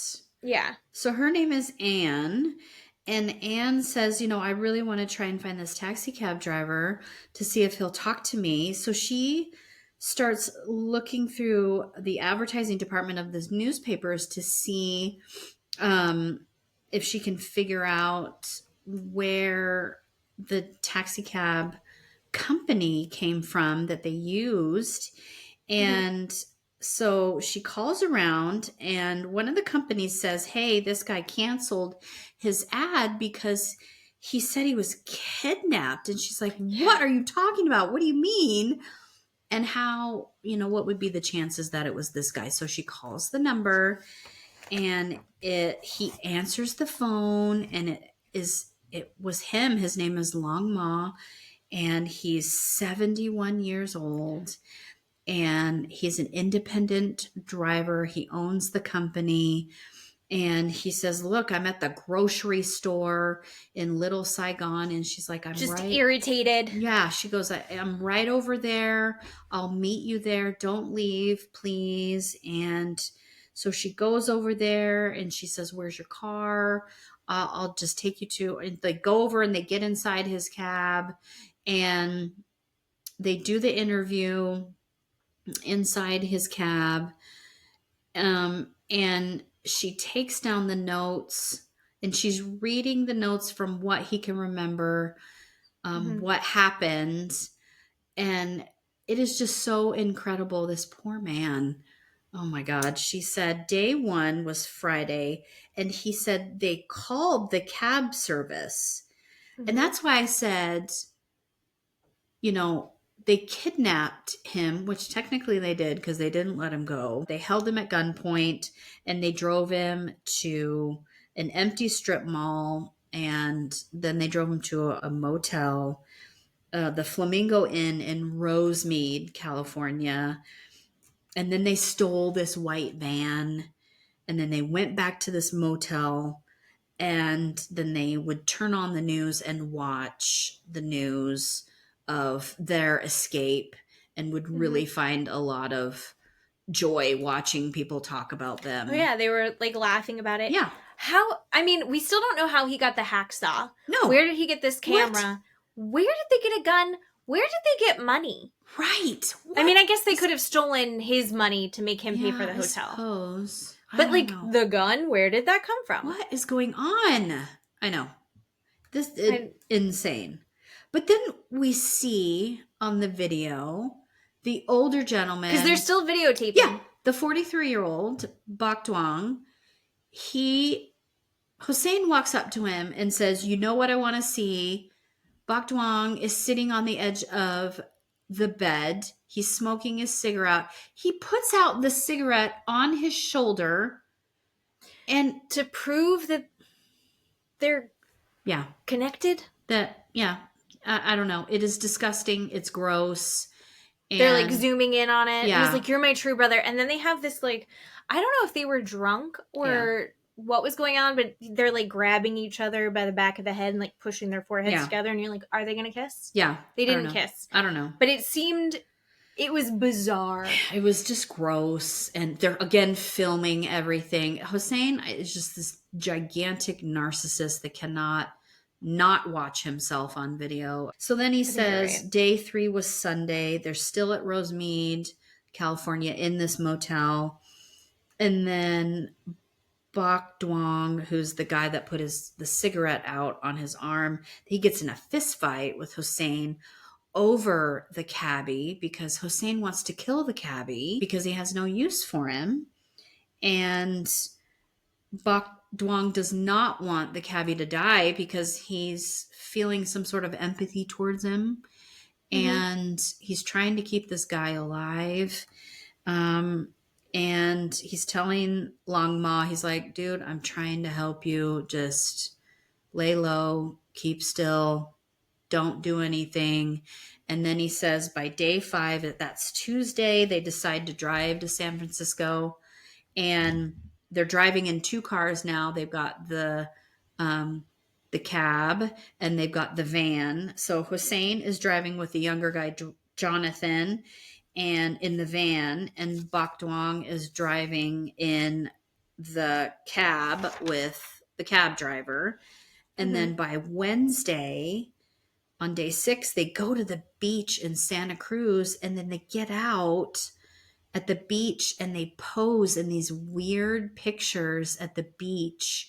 Like it looks like a friendship at the beach. Yeah, it was like, look how much fun we're having. These really gross forced lighthearted pictures. And then they're with the cabbie. Yeah. The cabbie has to smile in the pictures. Yeah. Even though he's in the middle of being kidnapped. Yeah. And Bok Dwang tells the cabbie, like, Hossein wants to drown you in the ocean. He still wants to kill you. I'm trying to keep you alive. And we find out in the end, well, I guess we don't find out, but I'm kind of putting 2 and 2 together when he goes to jury trial, that Hossein is crazy enough and smart enough at the same time that I think he makes these videos and he does these pictures for like twofold to show, look, I'm not crazy. Look, would a crazy person, would a psycho, would a killer take all these nice pictures Do I look like a killer at the beach with this cabbie? Right. And you're like, yeah, it's just weird. It's weird. Yeah. So anyway, day 7 is Thursday, and Hossein and Jonathan, the younger guy, they drive off to get the windows tinted in the van, which is weird. Again, a weird errand to go do. Yeah. And Bok Dwang and the cab driver, Long Ma, they decide, they're like, no. They drive back to SoCal. They're like, we're out. Which is a good choice. Good choice, guys. I mean, after this series of horrible choices, it's the best thing he could have done. Yeah.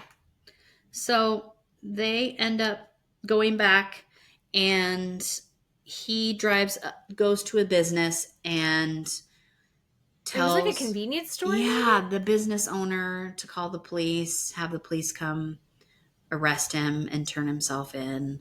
So weird. But anyway... The police I don't know where the police station is. Can you just stay here? I We'll don't go know. to the 7-Eleven. Like, I'm a murderer. I don't know where the cops are, but anyway.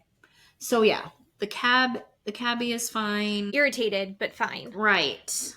And then day 8 is when we find out that the homeless guy in San Francisco sees them come out of the van.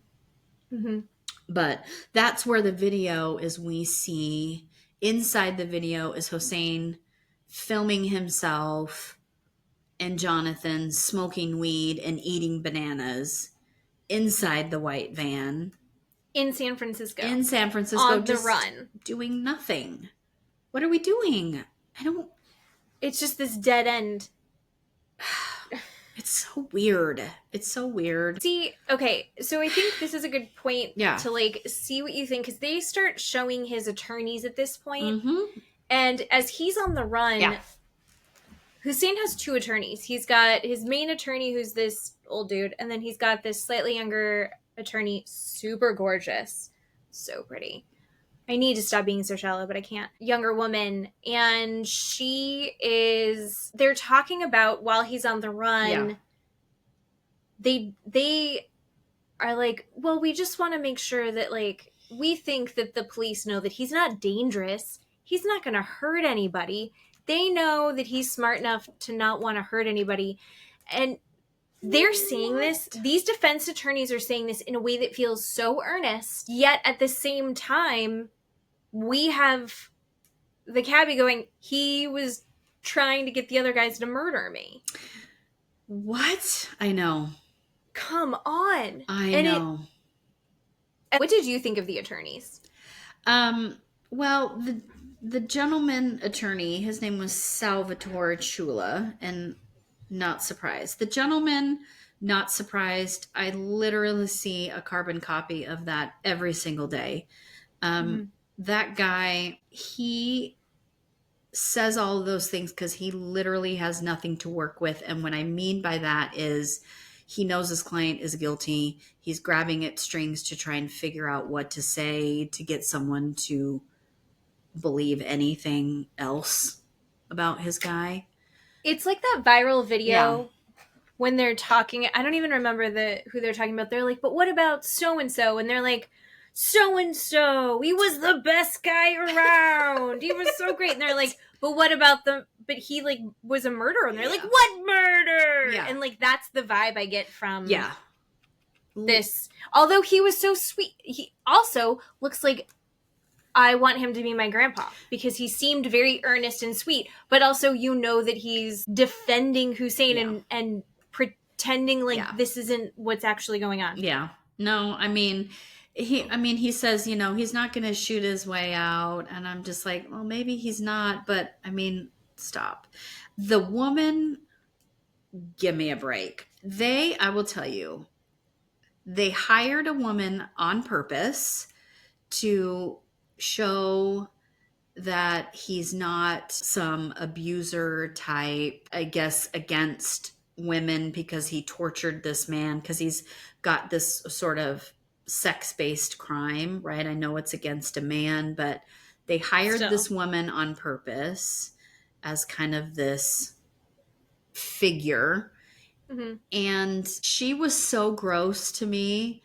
Like, I physically needed a shower every time she spoke. I felt so dirty. I didn't know if she believed what she was saying because on the surface, part of me was like, does she believe what she's saying? Right? Like she can't be serious. Yeah. But she seemed very honest. She's one of those people that I say they get close to him and they get sucked in. Yeah. And either she's very, very good at her job or she got sucked in. You know what I thought?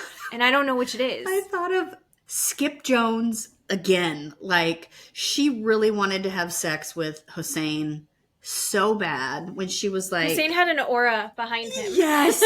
She was just like, when we were prepping for trial, he was like an attorney. He was calm.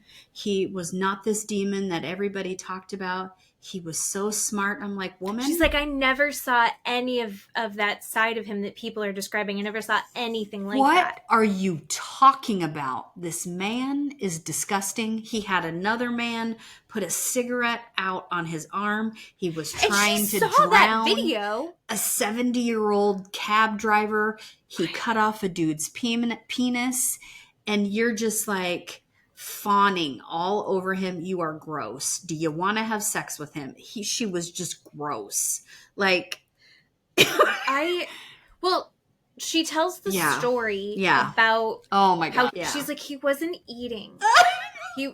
She was like, I was asking him how his lunch was, and he says he can't eat there because the food's too bad. So the next day, I'm getting my family ready to go, and I'm making my children's lunch. And my husband, here's the grossest part. Yes. She's like, my husband comes in and said, oh, babe, you don't need to make me lunch today. You don't need to make me lunch. And she's like, oh, this isn't for you. This is for Hussein. And he said, oh, he's got you too. So fucking awful. Yeah. Can you imagine? No. I am making lunch for the guy that escaped jail that they said was like Hannibal Lecter. I'm dead. I'm dead with this woman. And her husband hasn't met him, but is clocking what the... If I was her husband, I would be like, dead. We're going to marriage counseling. Right. This is not okay. Like, this is fucked up. I am dead with this woman. Yeah, she was so gross. Yeah, no. Mm-mm. Yeah. So they're preparing for trial, and they use this jail escape video to soften the jury, is what their words were. The male defense attorney, Salvatore, he has a son who's a film major, and this wasn't about anything but trying to get his son some work. Yeah, so they clip it together with some Mission Impossible background music, and they cut it all down to 15 minutes, and they make it a movie montage. What the... that seems insane. Have you ever seen anything like that in your job? No. That's not normal. That's not okay or normal at all. What judge went, show us the evidence? Mm-mm. If you're the DA and they're like, they're going to show this at trial? No. What? No. That was so bad and so wrong on so many levels, to try and get the jury to be like, oh yeah, this man's okay. No, that's even worse. Like that, like, you didn't read the room, sir. Like, I don't know how else to say it. When they said that they did that, and then they they used the beach footage and put the Elton John Rocket Man song. Yeah. So it was like a nod to Courtney to tell her that he wasn't coming after her. Which, are you fucking serious? It's Courtney's favorite song. So it's him looking out at the ocean and Elton John going, think it's gonna be a long, long night. And you're like, oh God. Courtney's gonna fucking kill you. He's gonna kill you, Courtney. That was his message to Courtney. You know what you could do? Say like, hey, Courtney, sorry about that. Will not be killing you. Sending it in a song for at your trial. You maybe be more direct, because I interpreted that a whole different way. Will not be killing you. Yeah. Anyway, it was totally bonkers again. Yeah, and we have to also bring up the fucking lady lawyer again. She's like, he was so in love with her. I was like, do you still love her even after everything that she's done? And he was like, I know. And she was like, he's ew, so gross on so many levels. Like, I can't. But then we meet the Matt Gutman from ABC 2020, and he decides that he wants to interview Hossein. So he reaches out to him, and they correspond through letters and phone calls. And he shows us these 20-page letters that Hossein writes him, which are just insanity based. Like, they should be studied, I think. They look like if you were to go like, hey, ChatGPT, can you lay this out for me in an organized way? Because I just did all of my brain thoughts. What? Stream of consciousness. Yeah. Can you lay it out for me? Yeah. His handwriting looked like the handwriting font on a computer, but it's perfect. Yeah. And he writes the topics. Yeah. He's writing, every line has a number next to it, so you can very quickly find the thing that he's referencing. Yeah. And Sociopath. it was like topics, and then on the other column he would write his, like, the nuance or commentary to the facts in the topic. Yeah. Who writes like that? No. That's not normal. Mm-mm. No.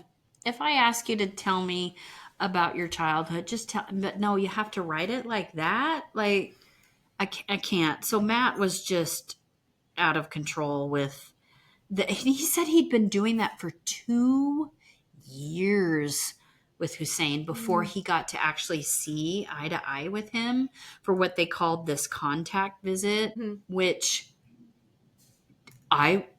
did you get like scared when I mean, a little. They still had the glass, right? Yeah, I just and then can't. Is that what you're talking about when he sat down and you're like, yeah, I don't know how that journalist wasn't like, he was just so excited and so he's like, I have a story. There's something really interesting here. I've got all of this. Yeah.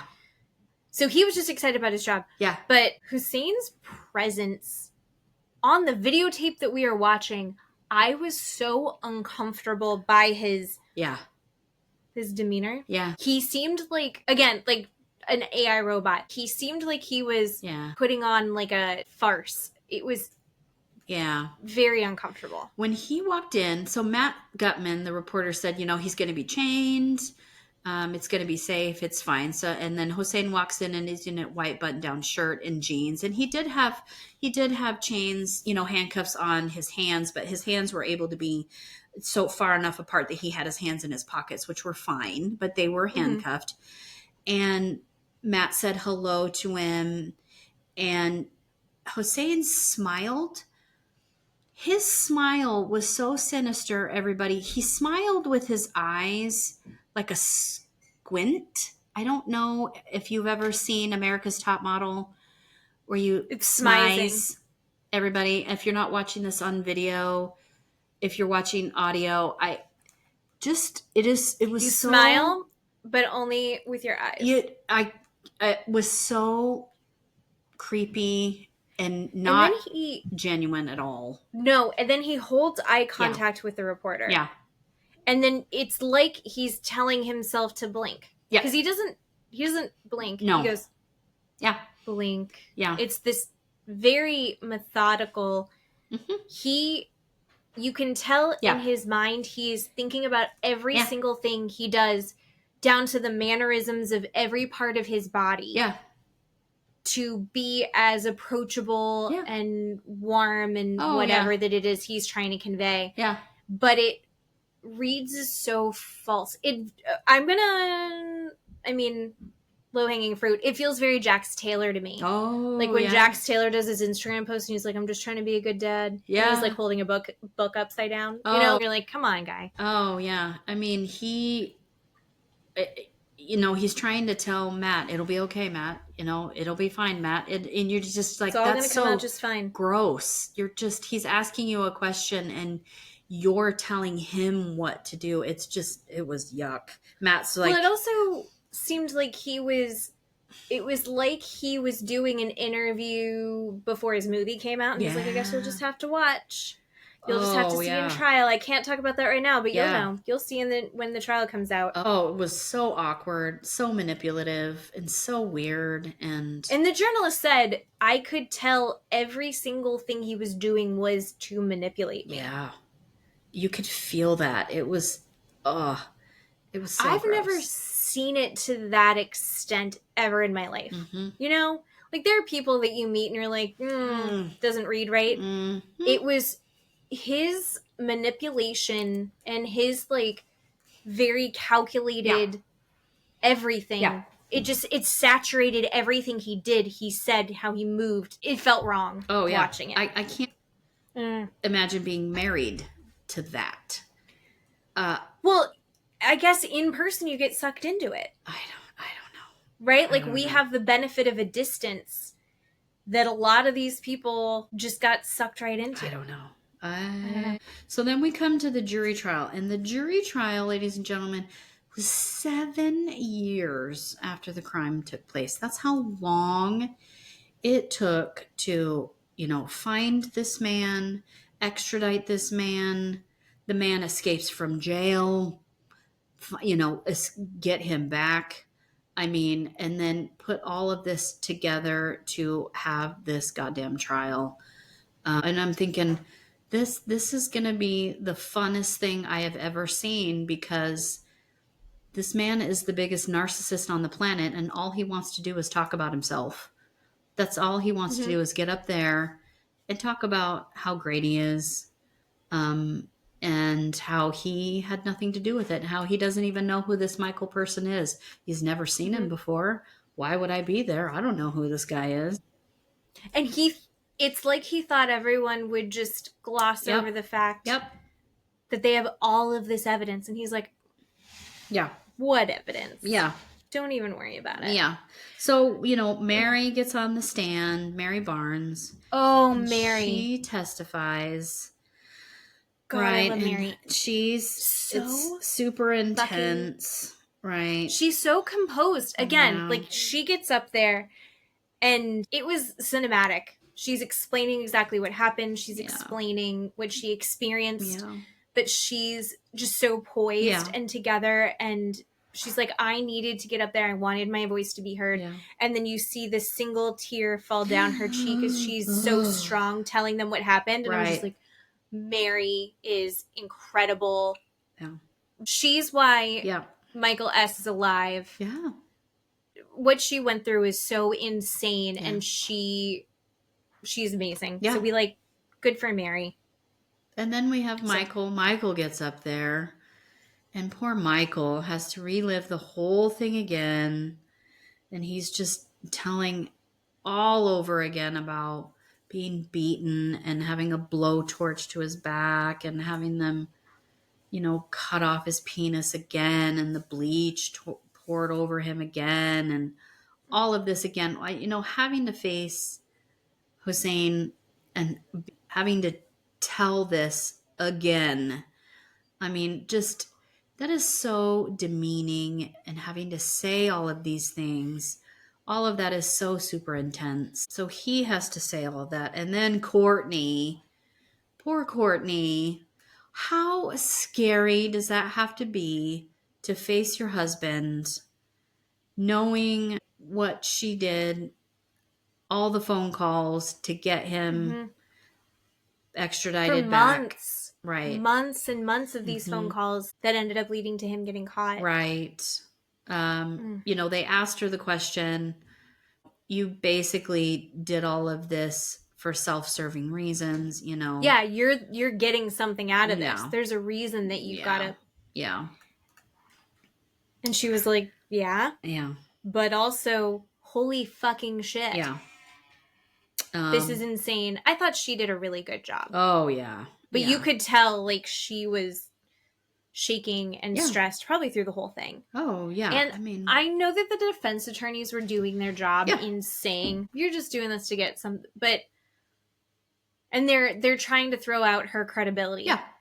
And then the DA is like, yeah, but do you remember that thing about the dog? Like, right.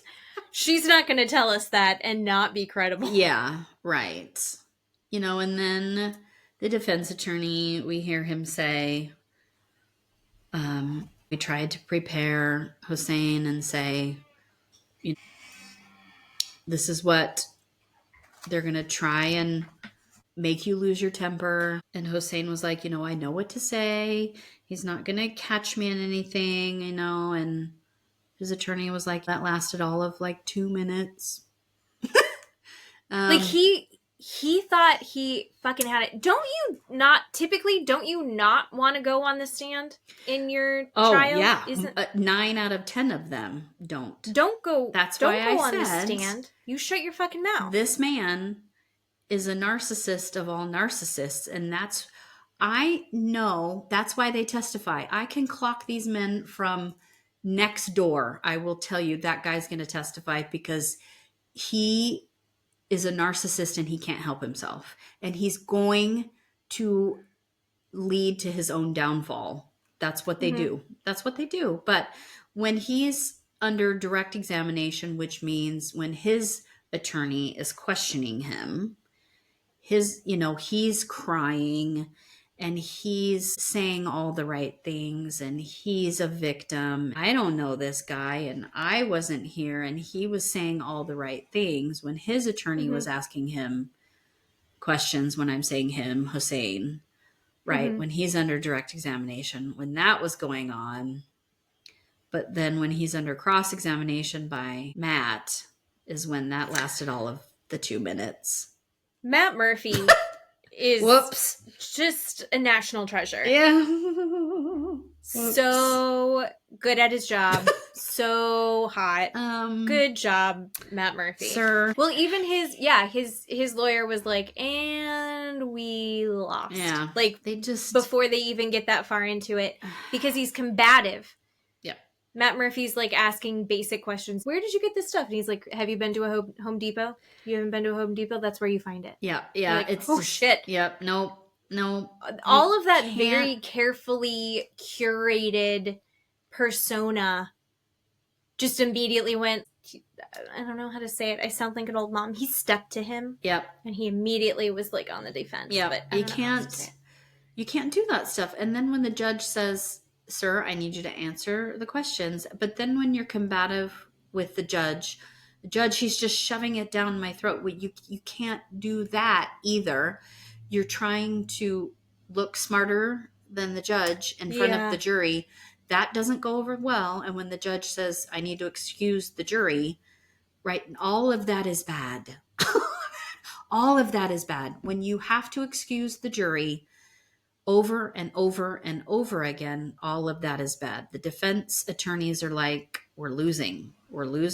This is not good. And so Matt Murphy says, the last question I asked him was, when you were out in the desert and you cut off this man's penis, why couldn't you just leave it there for him to reattach it?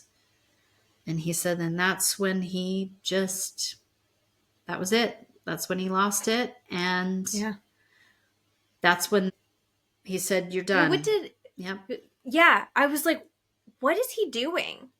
It was so uncomfortable. Well, that's all he needed to do. And that's when I explained to Steve, that's why I explained to Steve, I'm like, all he needs to do is show the jury that this man has a temper.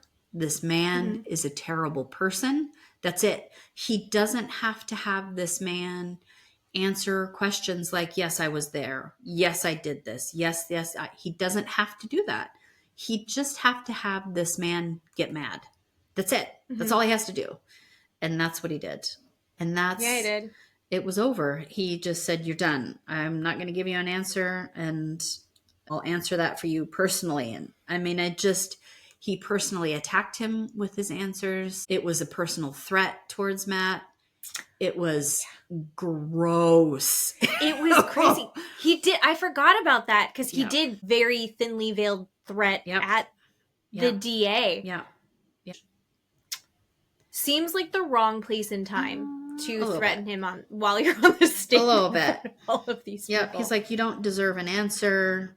Go ahead and sit down. Like, he's telling him what to do. And you just see the two defense attorneys whisper to each other. And that's when they said, it's over. We're done. Everybody in the room, if you do that job, you know when they've lost. And he knew he lost. And well, he thought he had it. yeah. Oh, yeah. He thought he was. Yeah. He thought he was in the place of power in that moment. Yeah.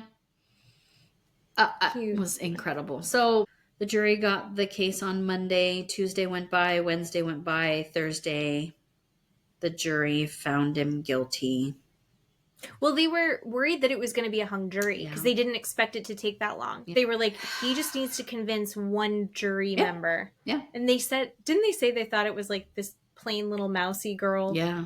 In the jury had fallen for him. And I was like, that's not nice. Ew. They don't know. She found him guilty. You don't call her names. Gross. Weirdo. Yeah.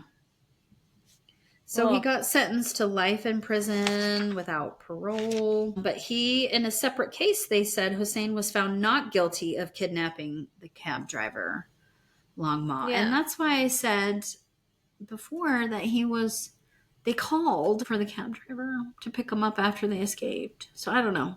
It was weird. I don't know. I guess they said that Kyle Hanley was sentenced to life in prison without parole, so he must have had a jury trial, and because they said he didn't plead guilty, so he must have had a trial. I mean, I don't think Kyle Hanley was a mastermind behind any of it, but he clearly participated. And how do you be part of that? I mean, if you're part of that, you should be done. It was horrific. Yeah. But yeah, they obviously get charged with escape. That's another life sentence right there, that escape charge. So he's not. Escape from jail is a life sentence? Yeah, you're not going anywhere for escape. Oh, no. I didn't know that. Oh, yeah, escape's bad. Yep, that's bad. I mean, I guess that makes sense. Yeah. But also... how do you get a hacksaw in the jail, people? I don't know. But you had mentioned this earlier. They talked about what is the moral of the story here. Yes, I know. And Heather, the assistant DA, she was like, you don't secretly marry a guy that you met working at Mimi's. Which I thought she's funny. I don't know. I really liked what the DA said. And he said that this was his last case before he retired. So he went out with a bang.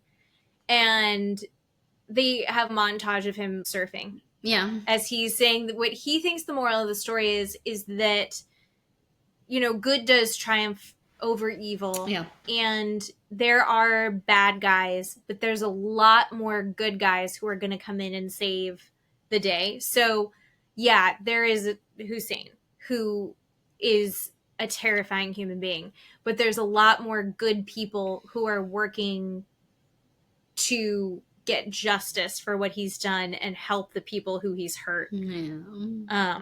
Like Mary Barnes. Yeah. So I liked that. I thought that was really nice. And, I think how horrific for poor Michael S. after he just seems like a good, easygoing guy. Just wants to go to Vegas and smoke pot and grow pot. Sure. And make a business out of it. But it was nice that there was no murder this time. Oh my god! Even though Hussein wanted to a few times. There was the car accident. I don't know if that counts as I guess it does. Yeah. Technically. Yeah. I'm not going to get a debate over technicalities in legal verbiage again. I can't deal with that after last week's TikToks. But oh my god. Yeah. Crazy. So, it was a good one. I think it's on Hulu. Definitely worth a check out. Next week, we are off because Keeley is cooler than I am. She's going to go on an adventure. And then after that, when you get back, we are going to do a double feature of the Valley because Valley finale is next week. And we'll talk about this week's as well. Yeah. Which I think we can wrap up all together. Oh, yeah. We can address the news from today, though, that you sent me this morning. Yay! Jax is stepping down from the next season of The Valley. So he won't be in the season 3 of The Valley. I mean, a lot to unpack there. Do you think he decided on his own? Or did they tell him, like, you need to get your shit cleaned up before we can let you back on this TV because enough people... You think they're mad at Sierra. They're way madder at you for throwing tables. Yeah. No, I think they asked him to leave. I think it's the whole, this is my show, bad karma. Well, he's still going to get money, right? Because Sure. he's still technically a producer. Brittany's technically a producer. Sure. I think they're leaving the door open for him to come back if he can get his shit together. I guess. If he can reform himself, then maybe he can come back. I will say they're going to have to shake up this cast. And I don't know if adding Sheena is going to work either. Because everyone's fucking pissed at Sheena. I know, huh? Including me. But I've never been a Sheena Shea fan. Me either. But I'd almost rather watch her than the Jax, though. I don't know. There was something, we'll talk about it next time, but there was a couple things that she said that as Matt and I were watching it this week, Matt went, oh. Yep. Yeah. Fucking Sheena. Yep. Sheena Shea. Mm-hmm. Yeah, none of this is going to work out the way that she had hoped. Agreed. So. Agreed. And that just goes to show everyone, good triumphs over evil. There are more good people than bad people in the world.